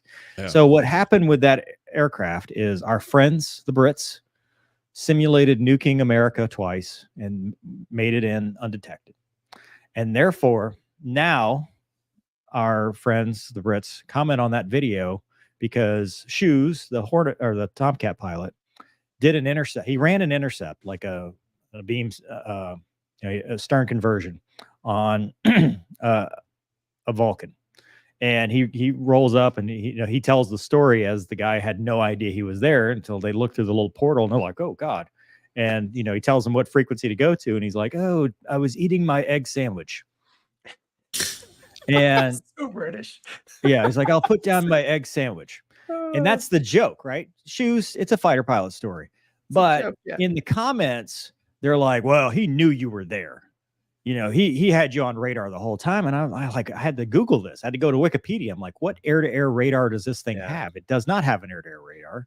There was no sensor for it to know that they were there unless they saw it. But there's no global situational awareness just because you did one thing cool twice. Like, our failure does not mean you're awesome. It just means we suck. It happens all the time. Yeah. And I think when Shoes intercepted that thing, I mean, clearly that bomber, even then, was vintage, right? I mean, 70s, yeah. right. But Late Shoes, 70s. I mean, Yeah. yeah. So, I mean, you're talking, but, back then there were significant leaps. I'm not Yeah, saying there it had aren't already anymore, but the bombing of the Americas had yeah, already happened long ago. long ago. And so now, you're up against a different adversary, and it's all training. I mean, the outcome's going to be different. We're So friends. yeah, but the whole right. So the Brits were the red air, right?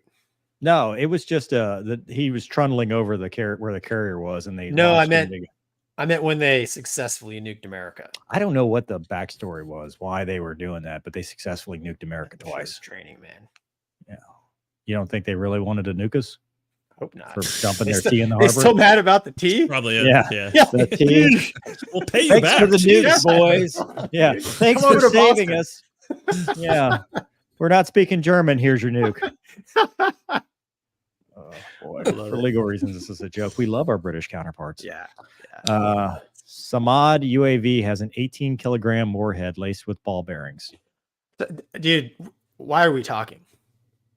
Because it's a podcast. No, let's just put the articles up and get the facts from the crowd. Yeah. Oh. Well, they help us to look smart. Tell us more. What we shouldn't do is put them on screen. We That's should true. just read it as if it's our own As if words. we do it. Yeah. RR pilot, Thanks, man. thank you, says, what do you guys think about flying off the old school carriers? My father served about the USS Wasp CVS 18. Gonky, this is your wheelhouse. Oh man, the smaller the carrier and the older the jets, the bigger the cojones. I don't know a lot about flying off of older carriers because I didn't. I was a nuke baby, but my skippers had, and there's two things that all of them told me. The cat shots were way more violent, which boggles my mind because I think the regular steam powered ones are pretty crazy. And the other one was we didn't have endless hot water and air conditioning with the nuke reactor.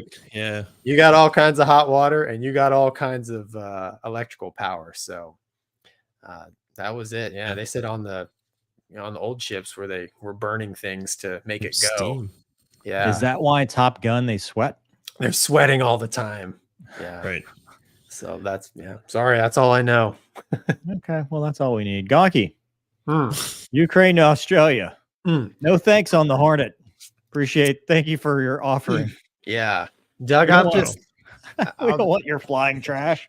yeah. So this is kind of a review from last year regarding Australia's, help with Ukraine. And there's a piece in here about them offering, what was it, Doug, 41 Hornets, I think. Yeah, it says 40 retired F-18 Hornets to donating them to Ukraine. And the Ukraine officials were like, hey, we don't want your flying trash.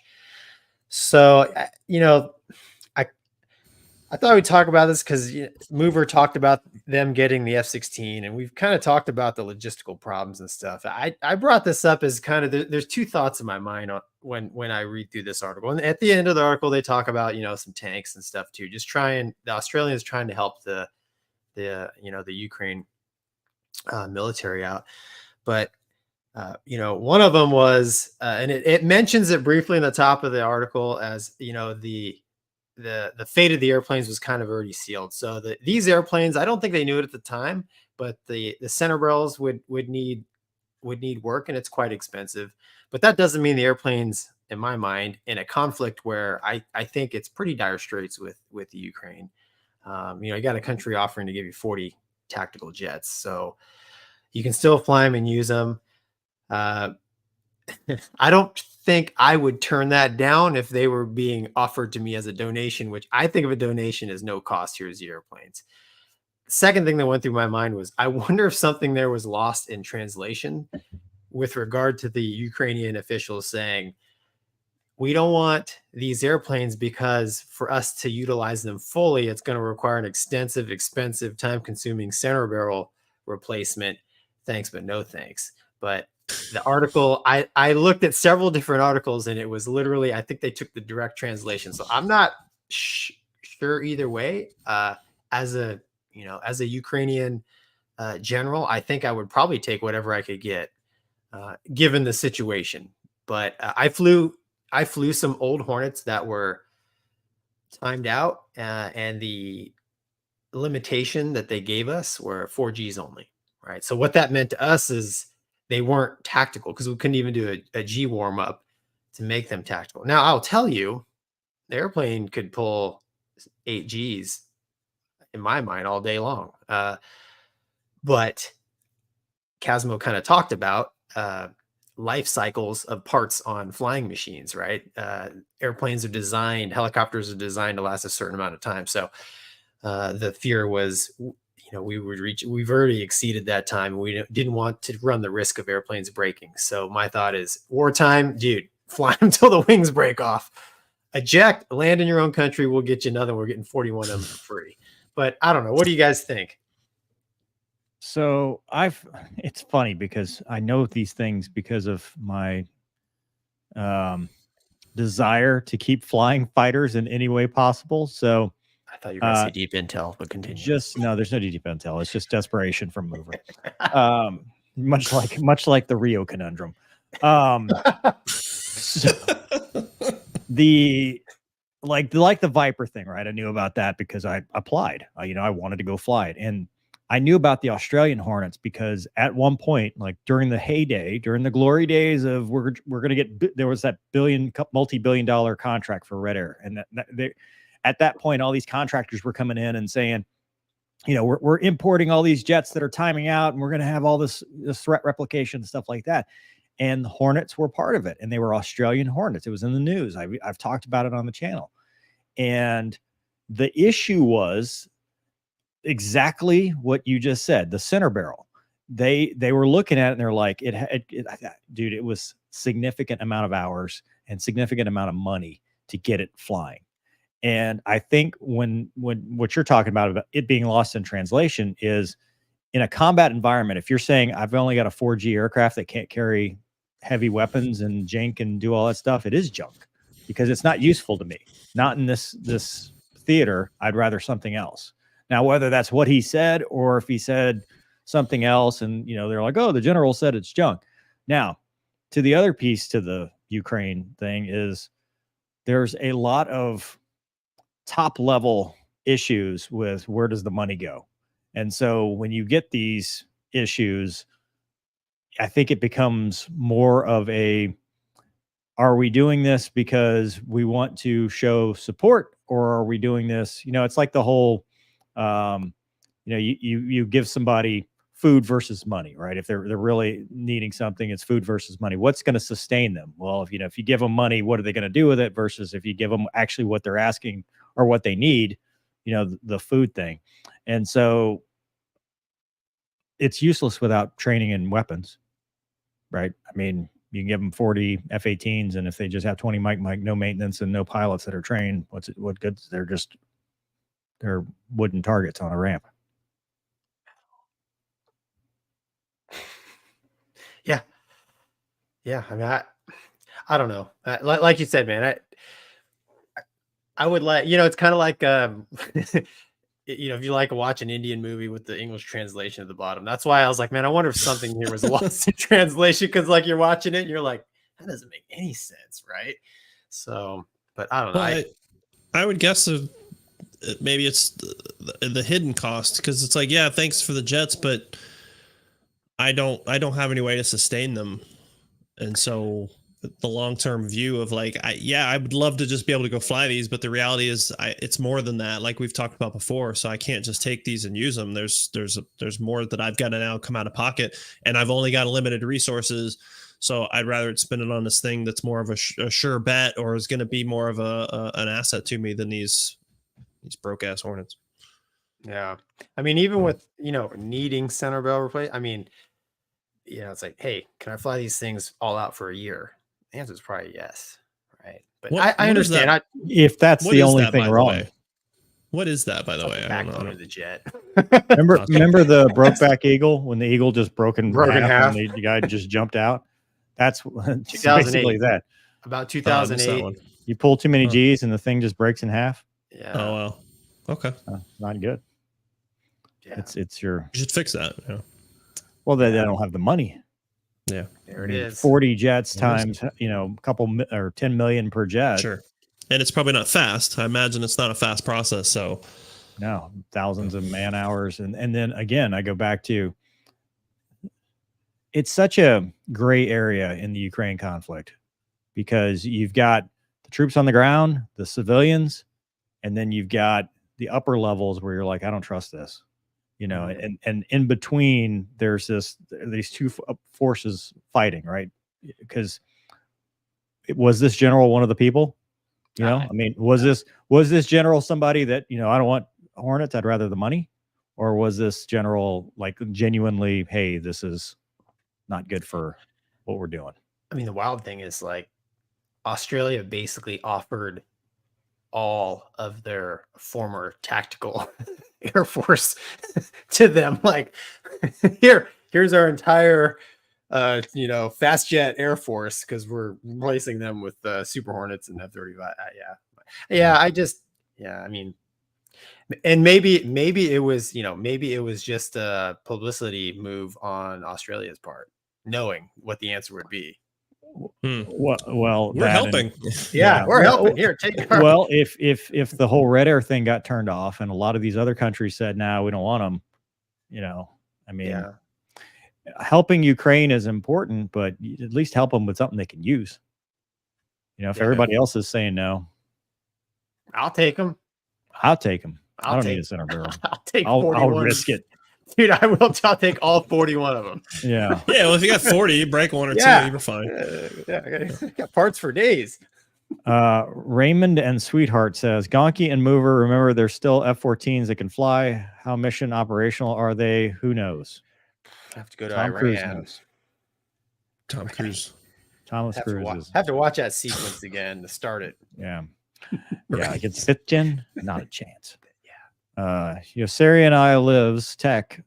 If the war was somehow still going when you retire, would you go fly? Nope.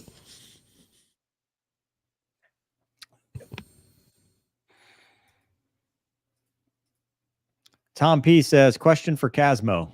Ukraine is asking for 64 AH-64 Delta Echoes now.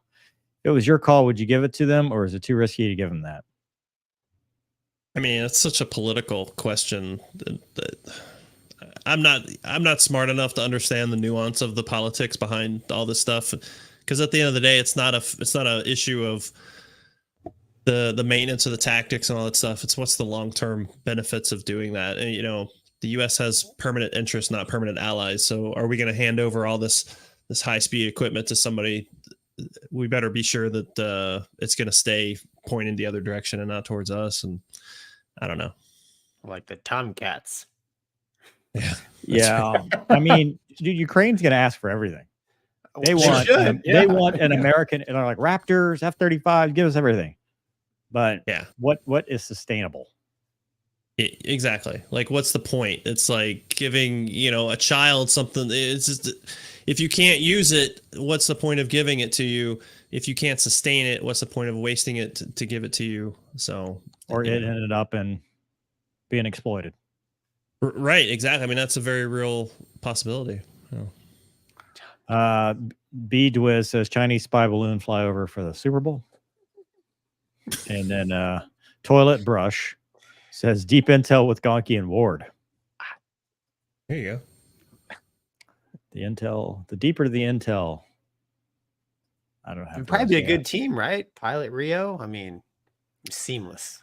No mistakes. All right, moving on to our next topic. Navy pilots talk about Houthi missions. Douglas, I don't know why it's not. Yeah, my button's broken again. You gotta. Thank you.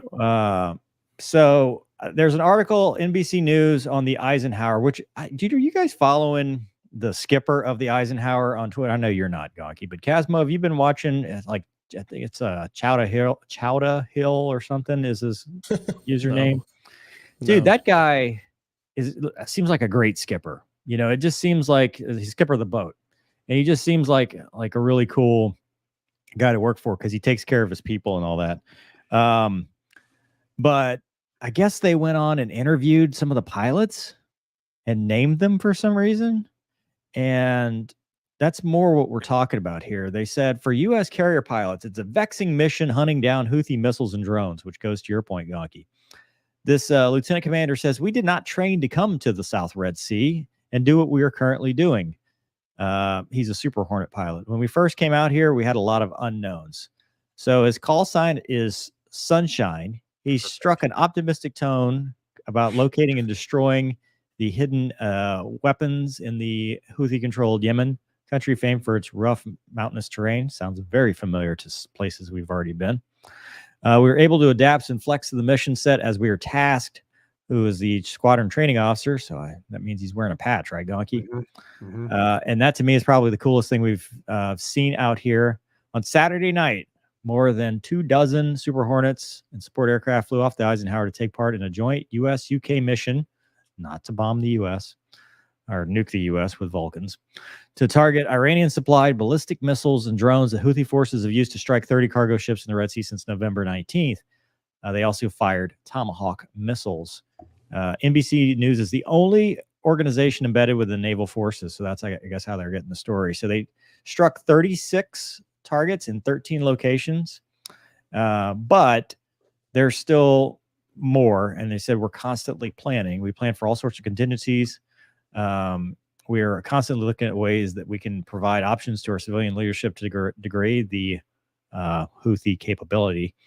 And he said, I would call last night's mission a success. We destroyed all of their targets. On one level, the mission and other pilots, it's not new. For more than 2 decades that we've been doing the whole thing in Iraq and Afghanistan. But scroll down, Doug. They start talking about trying to intercept. Yeah, so they have other tasks, and this is the big one. Just what to your point, Gonky, to defend the Navy flotilla. Do you call it a flotilla? No, that sounds like from Mass Effect. No, boats. Yeah, in the Red Sea, from incoming Houthi anti-ship missiles or drones coming to the aid of commercial vessels under threat, and fly over the area to demonstrate that the Red Sea is safe for civilian navigation.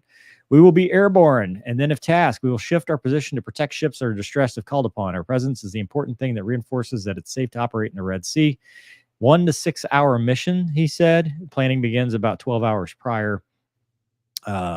Flown in recent days with the first combat experience for some of the JOs or junior officers, but the pilots and aircrew say they believe they're carrying out their mission successfully. Scroll down, Doug. See if there's what was the other.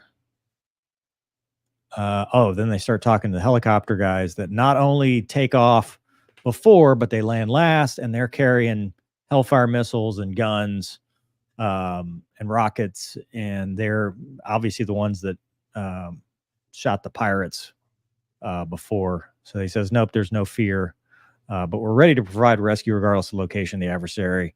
They're ready to take part in combat operations. There's just anxiety associated with the nervous energy to make sure you don't let the team down. Thanks, Doug. We'll go ahead and there's that. So I picked this article because I wanted to talk to you, Gonky. Is it really a lot of stuff they haven't trained for, or is it just the same old thing, different day? Well, I mean, honestly, how many times have you run an intercept on something going, I don't know, 80 knots, right? I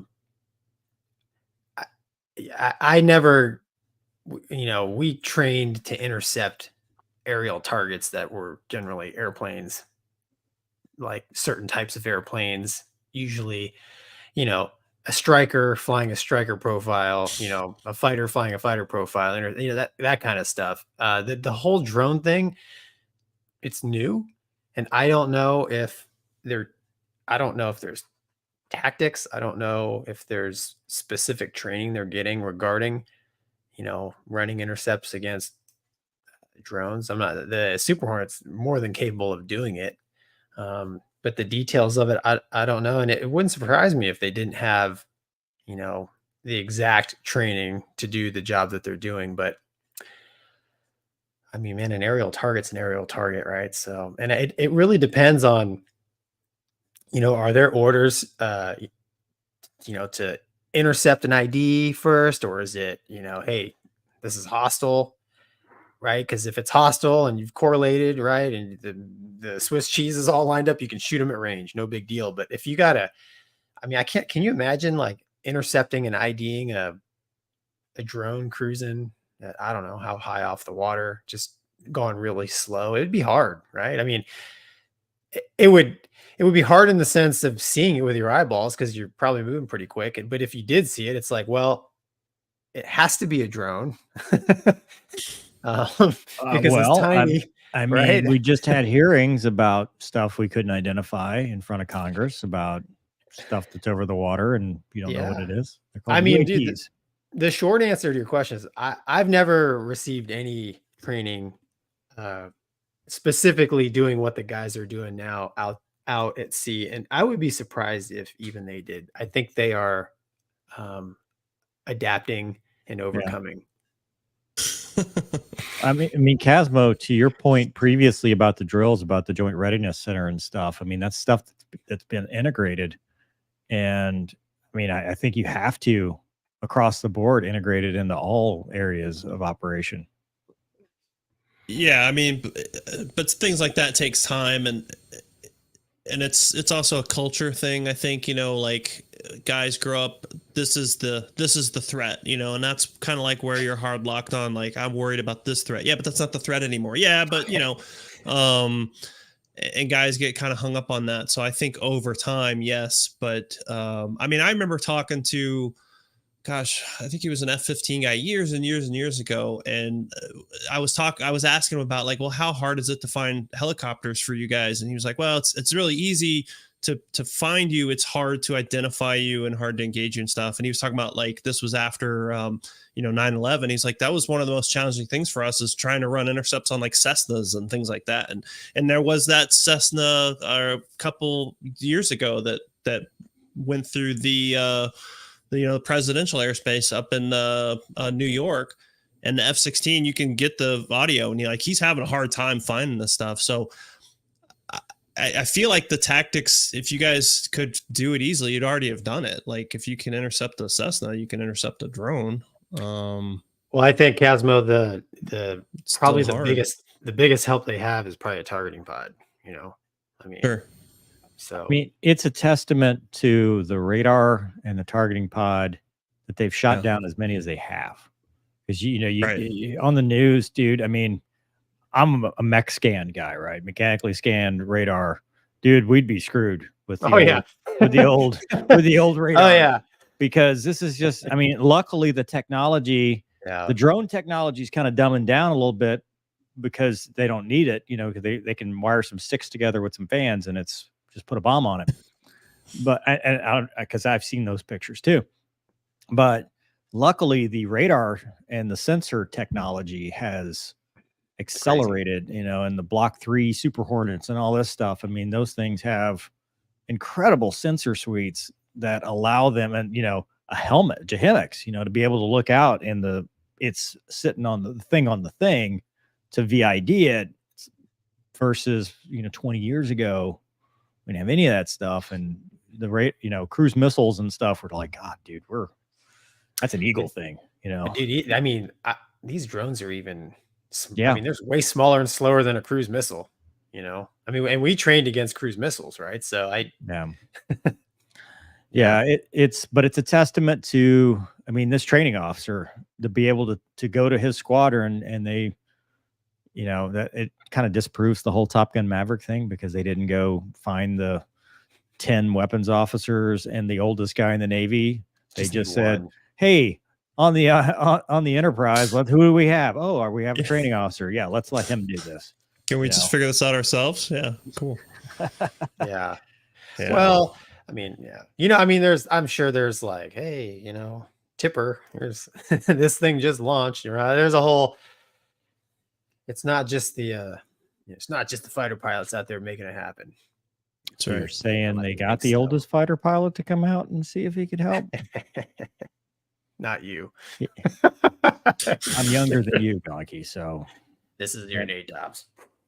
Yeah. It's garbage. It's garbage. Get it out of here. Yeah, exactly. Sir, we just printed that for you.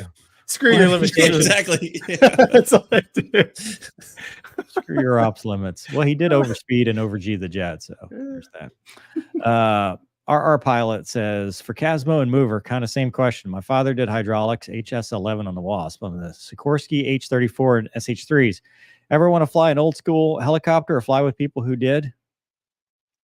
Somebody was talking about the commemorative Air Force here locally about a Hiller, and I was like, I'll go fly it. Helicopter's fun. I'll fly anything once. Yeah. Except Yeah. the V-22, right? Except, well, yeah. He said he would fly it one time. Oh, I said I sorry. would fly it. Yeah, you might have to start it for me, but I'll figure it out from there. Yeah. You say auto start in DCS, you won't do the whole thing. Right. Yeah, I got it through the steps. Yeah. MJ says, MJ, great show, thanks. guys. Our Australian F-18s are pretty trash. Too big a logistical refit exercise to manage for a military not set up for it. And yes, probably just a political thing, but hey, they can also have all our Taipans. It worked out so well. What is Thanks, that? MJ. And I Thanks, MJ. Helicopters. Or helicopter, yeah. Thanks, MJ. I'll say the Aussies were, man, what a blast to fly with those guys. I loved it. That's where Margot Robbie's from. I loved it. Roberto says, Mover's favorite words, Mayday, Mayday, Mayday. Hey, what do you think of the old Sky Raiders? I like your show. Thank you. Thanks, Roberto. I'd fly it. I think it's awesome. Oh, yeah. 100%. Badass. Yeah. The original FAC A's. Yeah. Um, Kids still use it today, man. yeah. Yeah. We'll put some glass cockpits in them. Casmo, where are all the spots on a 747? Are they as easy to find as Vortex ring state? Do you socks and sandals help? What inside joke is this? So yeah. So Uh-oh. thanks, John Uh-oh. Moore. When I was going through simulator training for the 7-3, I'm down in Miami, and I got this old retired United captain. He's our sim instructor. And so we come out of the sim, we're taking a break. It was me and another guy and this dude. And we, there's like a lull in the conversation, and he looks up at the wall, and there's like this wire diagram poster of a 747. And he says, the old 74. So many places to 4-letter word in that thing. And I was what? And he proceeds to tell me stories after stories of long international flights and things that happen. And I just said, the golden age of aviation. He's like, brother, you have no idea. So Is he the one that told you there's oxygen in all the bathrooms? no, I'm pretty sure that the one that I've been flying a lot has one, because I've been flying this back and forth from North Carolina to California, and I'm 99% sure there's oxygen in that bathroom. I know I saw somebody comment that the FAA took it out. I'm telling you, I'm pretty sure in my aircraft there's still one. All right. Man, I was Well, born too late. speaking of the Sky Bus, Gonky, This is not me. I know what everyone's wondering. this is Not- Gonky. Not Gonky. Confirmed. Oh yeah, I Gonky. saw this. Whee! You got to turn the, here we go. Wow. Man, good correction. Is he Tokyo drifting? Dude, that thing is, look at Majestic. that paint job. Well done. Can't even see. And who now it he is. just keeps taxiing? Like nothing happened. It's like, I'm What? good. Well, I mean, would you? I mean, well, here's the thing, dude. They were on water, right? So they Yeah, they're they were hydroplaning. never off road. They were on a plane of water. It's the miracle of the Hudson-ish. See, that jet's still fine. Can Look you at imagine? Can you imagine What rolling up company to is the that? gate? Like all the all the cameras would be out. Like when you're rolling up to the gate, it's like, can I lower the seat anymore in this thing? Well, this is a foreign land, right, Doug? Wasn't this? This is foreign land. I don't know. Hang on, I'll check. This is Some like, other country. yeah, this is. I can fix him. Who? Hey, man, at fix him? least that- scroll up, scroll up. Scroll up, At scroll least up. that jet has all of its doors closed. Where is that? Landing in Donkey? Vilnius Vilnius. Where is that? I don't know. to Google. That's wild though. That footage is wild. Probably gonna need a brake change at least. I would Lithuania. probably- yeah, the capital of Lithuania. Lithuania. This probably happens all the time. He's probably in there smoking after it. It's like, Probably What- smoking during. Casmo, one of those spots in the A320. He probably wasn't paying attention. yeah. It's like, oh, we're landing. Quick. Woo! Yeah. No. I mean, Yeah. so that's a good representation of fly all the way through the crash. Yeah. Thank God no one was Never- hurt. Never Like- give up. Right. I mean, obviously, we make fun of it, but that's because the dude kept taxiing. That's the taxi of Right. shame. But, or Is it? let's go I don't half know. full. Let's go glass half full. Well, It's awesome. Oh yeah. Yeah. I mean, well, I mean, dude, you don't want to run the airplane off the runway and then fought it by just stopping on the runway. right. Right. There's more traffic coming anyway. Right. You got to get out of the way. You got to clear the runway. Maybe the next guy will do it. No one will notice. Yeah. I mean, in Maybe his will be 1980 worse and Right. it'll look good. Well, 20 years ago, this is a non-event in Lithuania. Right. Oh, There's no send cameras.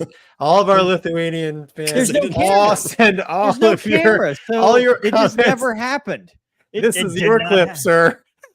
No, this is going on Gonky's channel. 'Cause Dude, Gonky is all about the international audience. He's our Airbus expert. Gonky, oh, what do you do in this situation as the FO? what do you call it? Union. You call File an Yeah. ASAP. erase Yeah. union ASAP. Done. Don't erase. That's a joke. For legal reasons, this is a joke. Gonky would never erase anything. No. I don't even know where that button is. Let's be honest. Yeah. So- All right. The We man have doesn't even know if it's north up or track up or whatever we were talking about before. All right. True True or versus Mag. Mag. Yeah. True versus magnetic. Well, This guy maybe that's doesn't- what happened. He was in Mag versus Oh, True. dude, no And chance. that's like a little off on the runway. Right. He's like, no, this is not runway 3-2. It's 3-3. I'm aligned with God the nobody- runway. Thank God nobody was hurt. Of course. I hope. Indeed. Yeah, we should have done that one first because we're slap happy at this point. Casmo. Yes. This is a sad one, actually, but there was a loss of life. There was an AirMed crash in Western Oklahoma recently, and unfortunately, all perished. And the preliminary report said that they found a dead goose was found in part of the flight control system. The medical helicopter crash. They were flying, I think, at night at about 600 feet. Yeah. What's the story? So I guess if that happened, there was no ability to do an auto rotation. Yeah, I mean, obviously, not really sure where this goose ended up or if that's even really the cause. But it just made me think about when I was in flight school, 2 classes ahead of us. These guys, they were probably 10 hours into flight training. So I mean, they could barely hover at this point. And they were doing a cross country, and I don't remember what kind of bird, but a rather large bird went right through the windshield, hit the instructor pilot in the face, broke his jaw, knocked him out. So now you got student pilot that can barely hover. You got student pilot in the back. The IP slumped over the controls. Now the aircraft is plummeting out of the sky from 1,000 feet. Student in the back reaches over, grabs them, pulls them off the controls, and they manage to land somewhere. But that popped up. Somebody sent me that today. So I just wanted to share it with you guys, just as a thing that I think in the airlines and probably in the fighter community, once you get up to altitude, it's not something you're thinking about, but certainly down low, it's a very real consideration. I know I've hit several birds as a helicopter guy, had a few, try to get close while you're taking off, in the airlines, but some of those birds, man, they're big, like I remember doing an ILS in a Cessna, and the other guy I was flying with was flying. I was the safety pilot, and I see these big Canadian geese coming right. And, it's one of those where I could figure out if we were on glide slope, we're going to be fine. But if he ballooned up at all, we were going to hit these birds. And I didn't say anything to him because I was afraid that if I said, hey, there's birds, he's going to do something. So I'm just like, yeah, you're good. Keep going.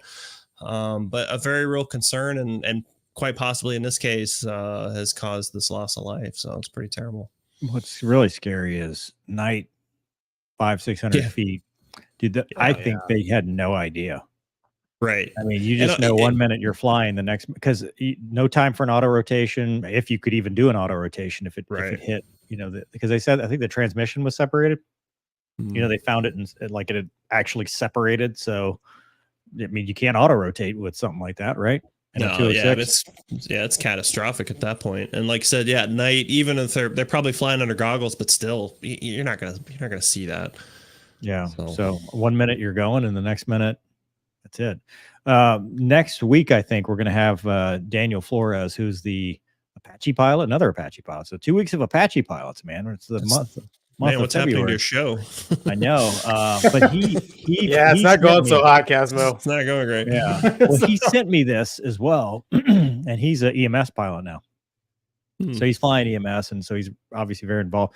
He had an interesting career because he flew the Apache and the Guard, and also flew the CBP, so customs.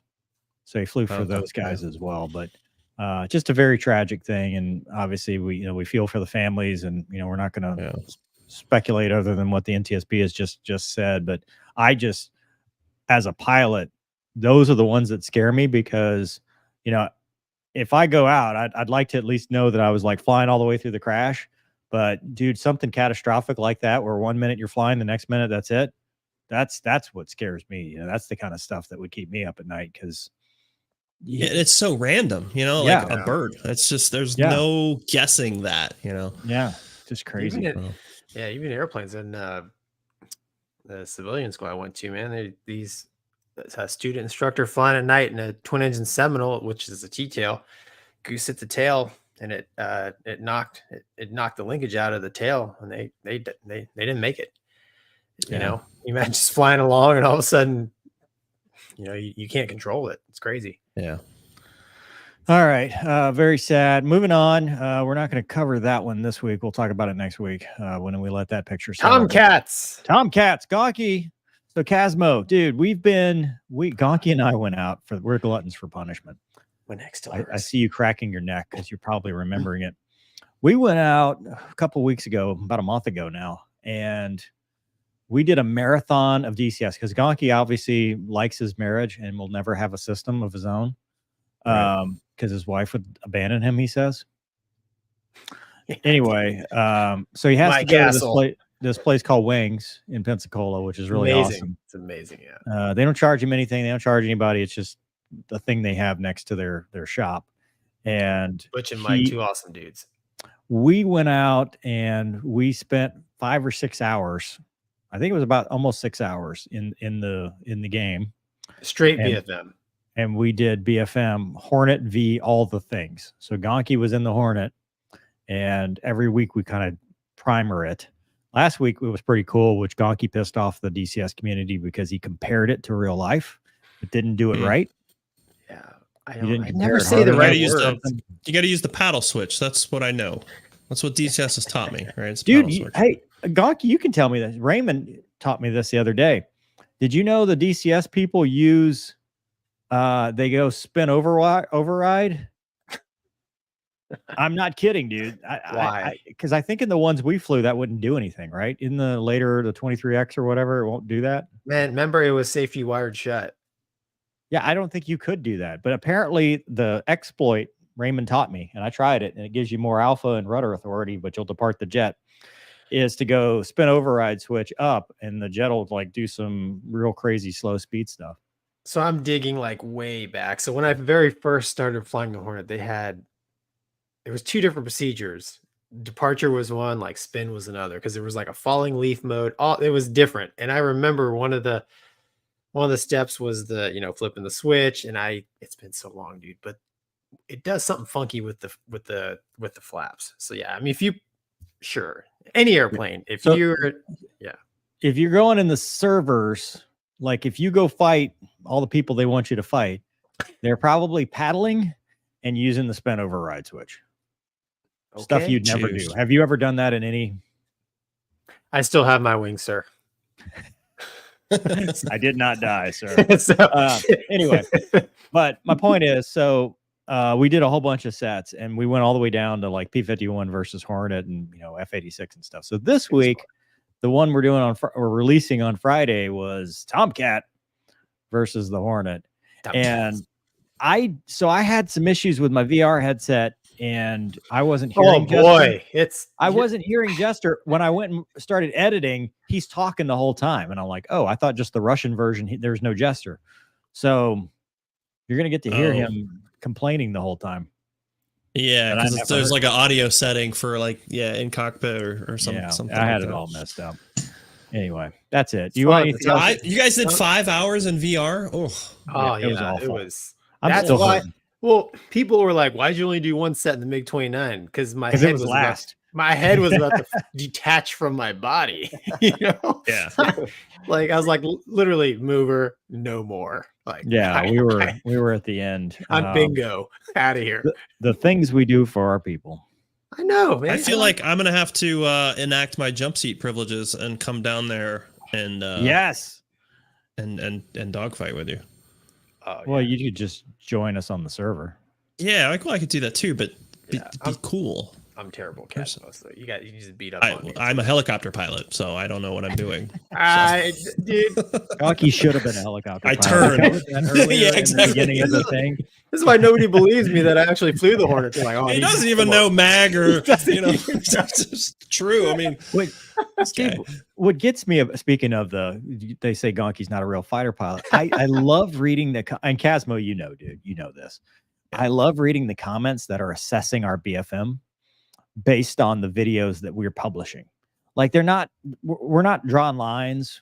Like, and I told one guy this because he got so adamant in the comments. I'm like, dude, you should be in weapons school because you can do things that a patch wearer cannot. Because you can look at the first person view and determine all of my BFM errors, but you don't know any of the data and you don't know the relationships. Like you are better than I am. Yeah. Yeah, it's without complete context of all the other stuff that's involved in doing any of that type of stuff. So yeah, it's very instrument, and that's what I've noticed is when you see the comments, they're very instrument. They're like, "Well, you flew too slow." I'm like, "Well, I maneuvered in relation to Gonky."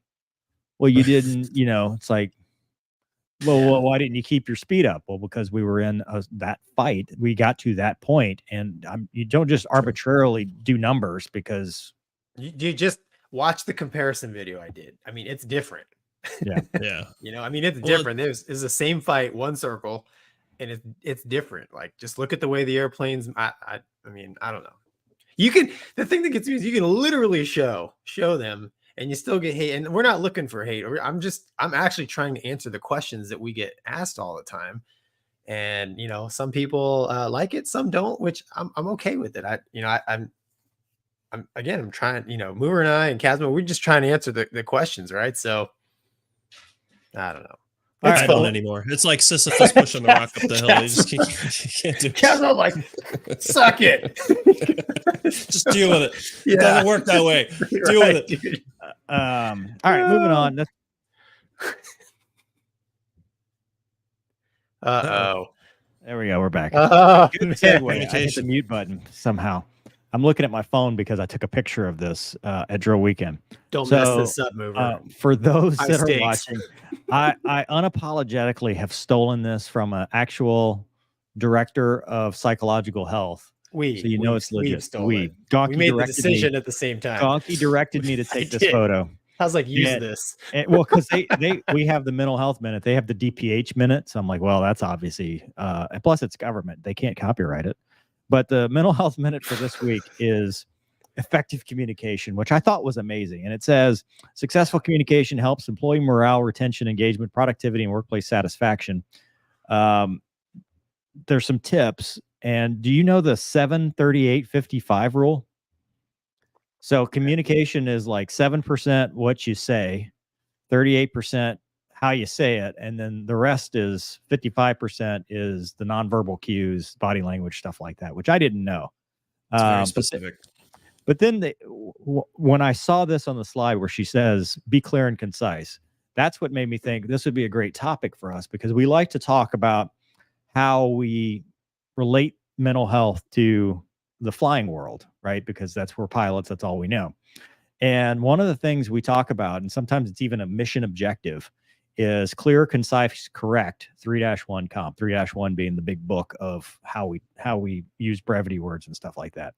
And when you're flying, that's important, right? You don't have a lot of time. You don't have a lot of brain space. And so clear, concise, correct, meaning we're directive and then descriptive, right? You tell somebody brake left, and then you say what's going on, you know, get the jets moving, brake left, flare, bandit, you're 6 o'clock, 2 miles. And that is how you direct a formation, you know, Gonky, jank, you know, your directive, you know, brake right, all that stuff. You tell them what to do to get them moving the way you want to, and then you get descriptive after that. And the way that applies to life is a lot of our interpersonal conflicts are because we're not clear, concise, correct.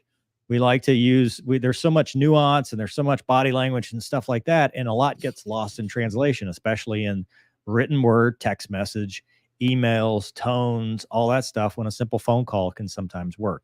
So with regard to making sure your life is, that your mental health stays good, sometimes it's important that we take a step back and are clear with what we're saying, especially when we're helping somebody that may be going through a crisis, or when we ourselves are going through a crisis. Because when things are bad, sometimes we say the wrong thing because we're kind of beating around the bush.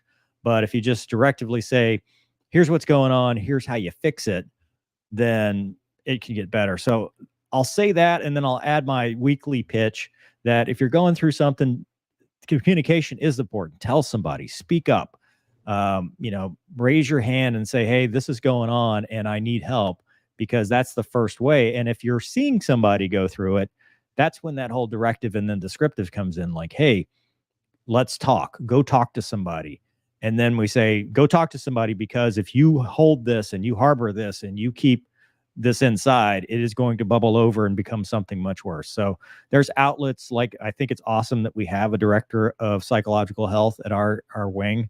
And I always encourage people to go talk to it. It's non-medical counseling. It's not something that, as long as you're not a threat to yourself or others, typically it doesn't go on any kind of record, which is good because it's just talking, it's chatting.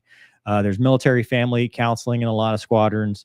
Military One Source is a good outlet. Then you've got 988 if you're thinking about hurting yourself, or 911. Call somebody.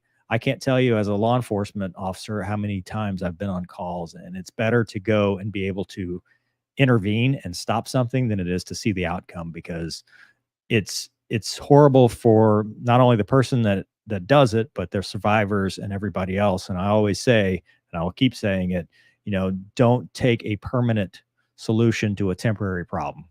So, what do you guys got? Yeah.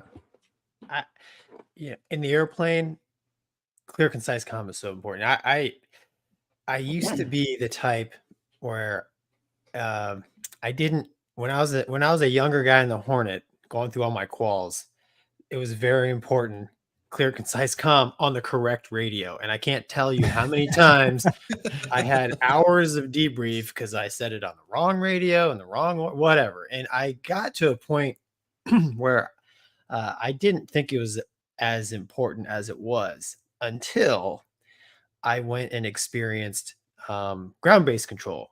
So I was part of an exercise with MiG-29s, and that comm experience was a lot different, and it caused a lot of chaos and confusion. And I mean, this is like 10 years into me flying fast jets when I finally was like, okay, you know what, I've been wrong. A little trucker comm's okay.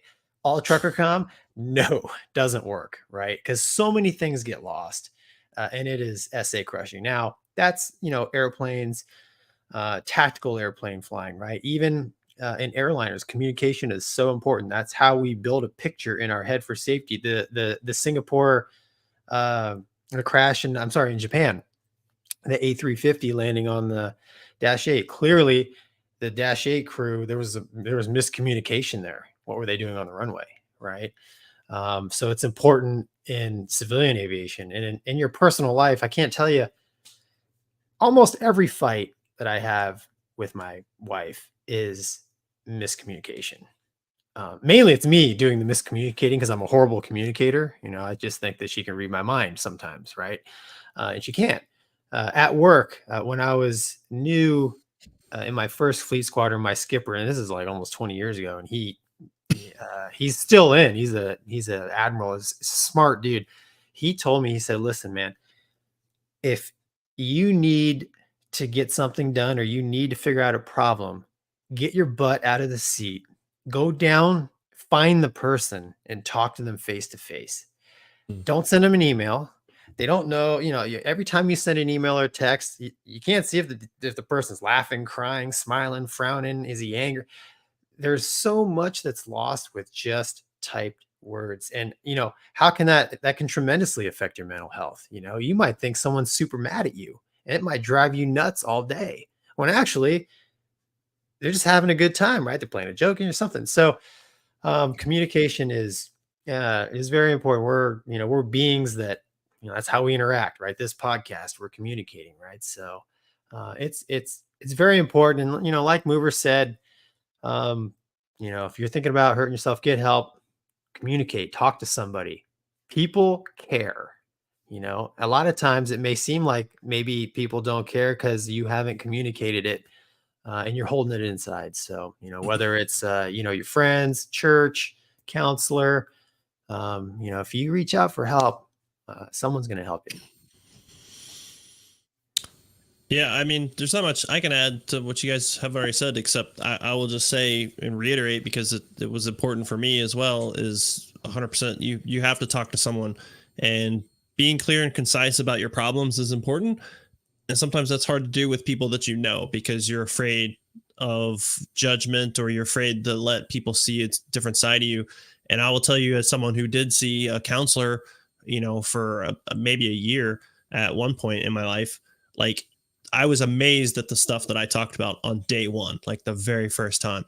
And it's because you're just talking to someone who's not really there to judge you. And so I would say, if you're struggling with anything, don't be afraid to talk to somebody, and don't worry about your career. Like, that's a big thing for us pilots is, you're worried about getting grounded and all this stuff. Like, there's ways around that. And yeah, sometimes they're painful and sometimes they don't seem fair, but it's better than you suffering in silence and then deciding one day to make a bad choice, or just affecting your life. It doesn't always have to end in suicide. It could just end in, like, you've ruined relationships with people that you care about, and people that wouldn't judge you if you talk to them. So yeah. No, that's great. Yep. Douglas. I got smart. I did some background reading while you guys were talking. Cheater. Is this about toilets in the B1? Cheater. No. This is just so I could sound smart on a psych topic for once. Our psychological expert. Yes. Right. So, Mover, you framed that in a way that turned out to be really important. One of the things that I caught when I was reading is that the nonverbal, people tend to overestimate the importance of nonverbals and like posture cues and stuff. What's important to note there is those things become important when the spoken message is ambiguous. And so the way to solve that is don't have an ambiguous spoken message. Speak clearly, use simple words, and convey your message. And that's something I've struggled with over the years. I really like to put together big complex sentences with lots of 7-syllable words, but it doesn't get the point across as well as saying yes, no, do that. Then people don't have to guess.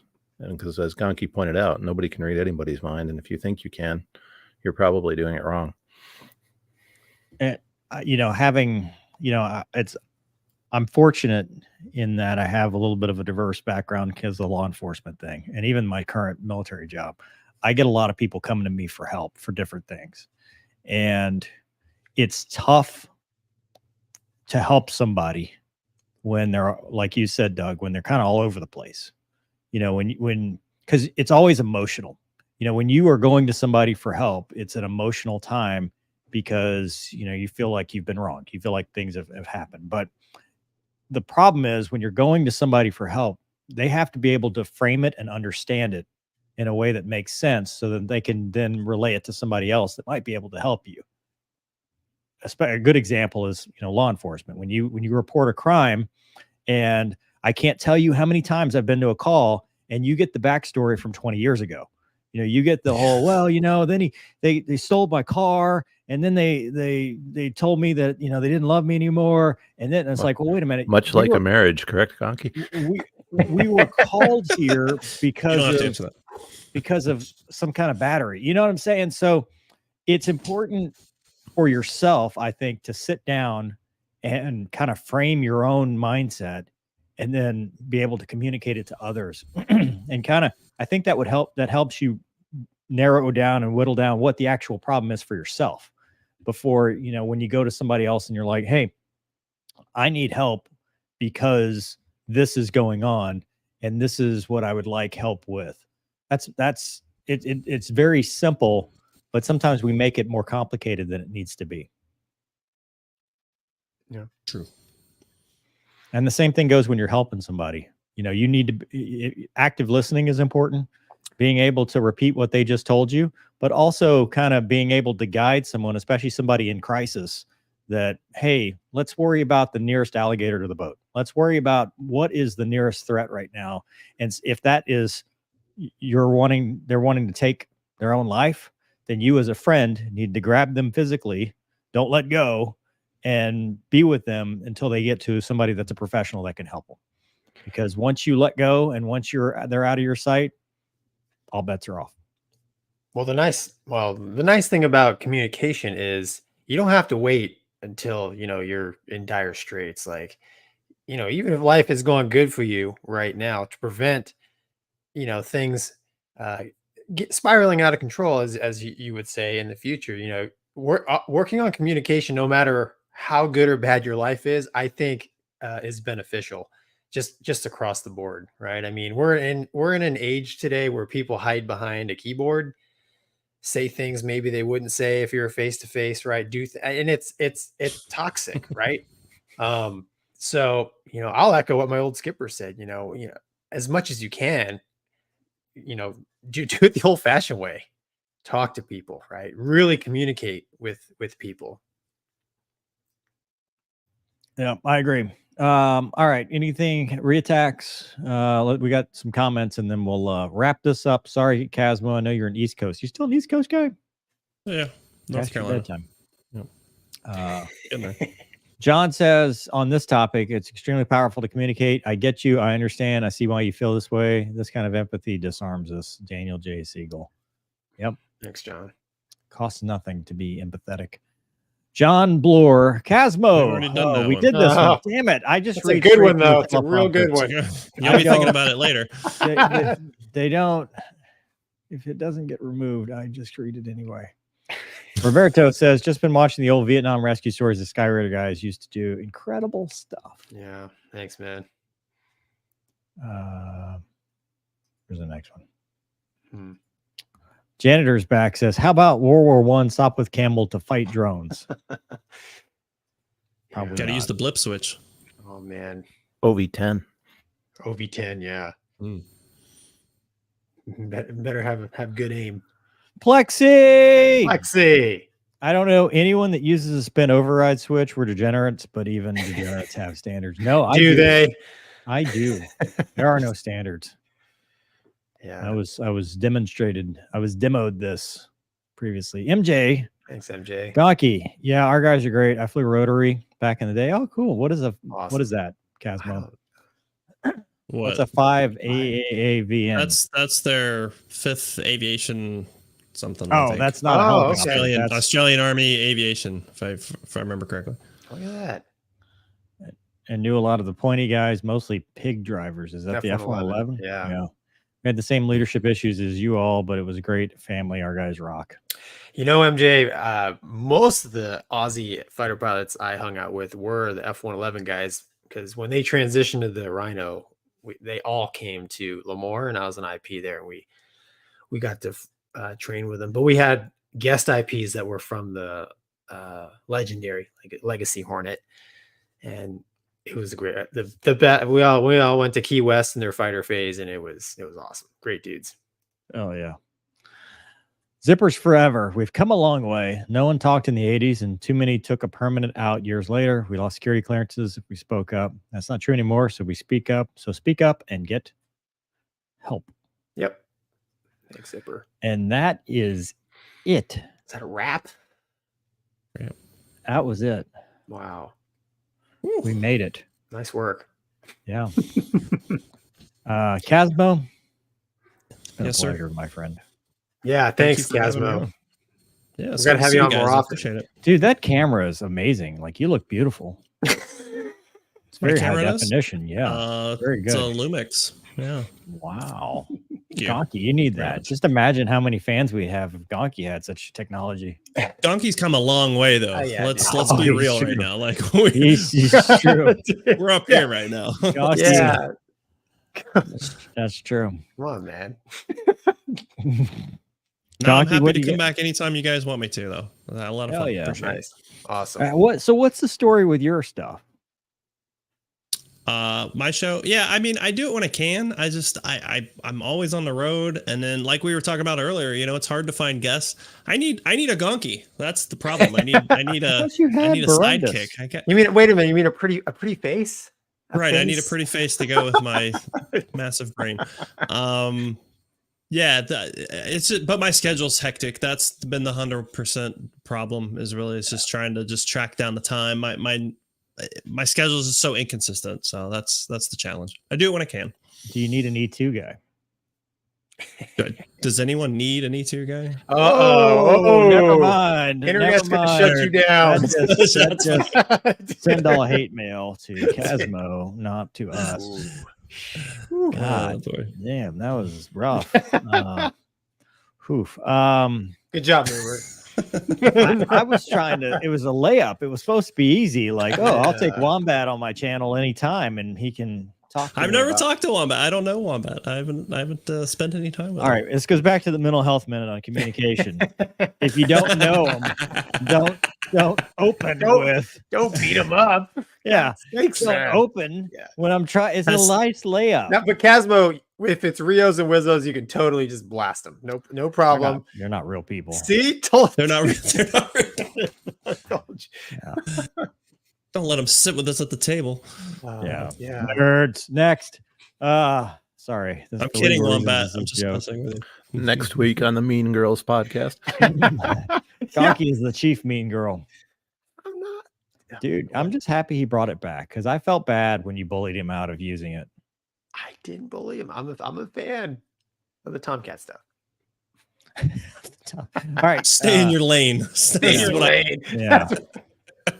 Passenger talk only. Gonky, yes. What do you got to end this conversation before? Nothing. Hey, I just want to thank you everybody for joining us tonight. I'm sure we had quite a bit of people. Well, I'm sure it's because Casmo was here, so I got to give Jim thanks, man. Appreciate it. Yeah. Doug, thanks for being the glue. Doug, we always appreciate Doug. Doug, you got anything? The unsung glue. Nothing particular. Okay. I'm gonna have a good time under general anesthesia tomorrow. Oh, always a good time. just dropping that one in and just walking away. Yeah. It's only a 6 months rehab. See you guys. Yeah. Hey, that's how I look at it. We're requesting medical leave for denied. I'll be back next week. We need you for next week. Denied. You'll have to do it from the hospital room. God, the internet is still better it's than just it's minor surgery to remove some fatty tumors on my abdomen. Nothing to. It's not a tumor. Well, it's definitely 7 tumors. Sounds like a lipomas. Look them up. They're nothing. A dog had that. Well, my dad had it under his gun belt of all places. Oh wow, that doesn't sound good. All right. On that note, thanks everyone. Thanks for watching. Thanks for being a part of our wonderful podcast. We'll see you, or you can listen to us if you're doing that next week. Next week, same great time, same great channel. Yep. Peace. Good night, everyone. Bye.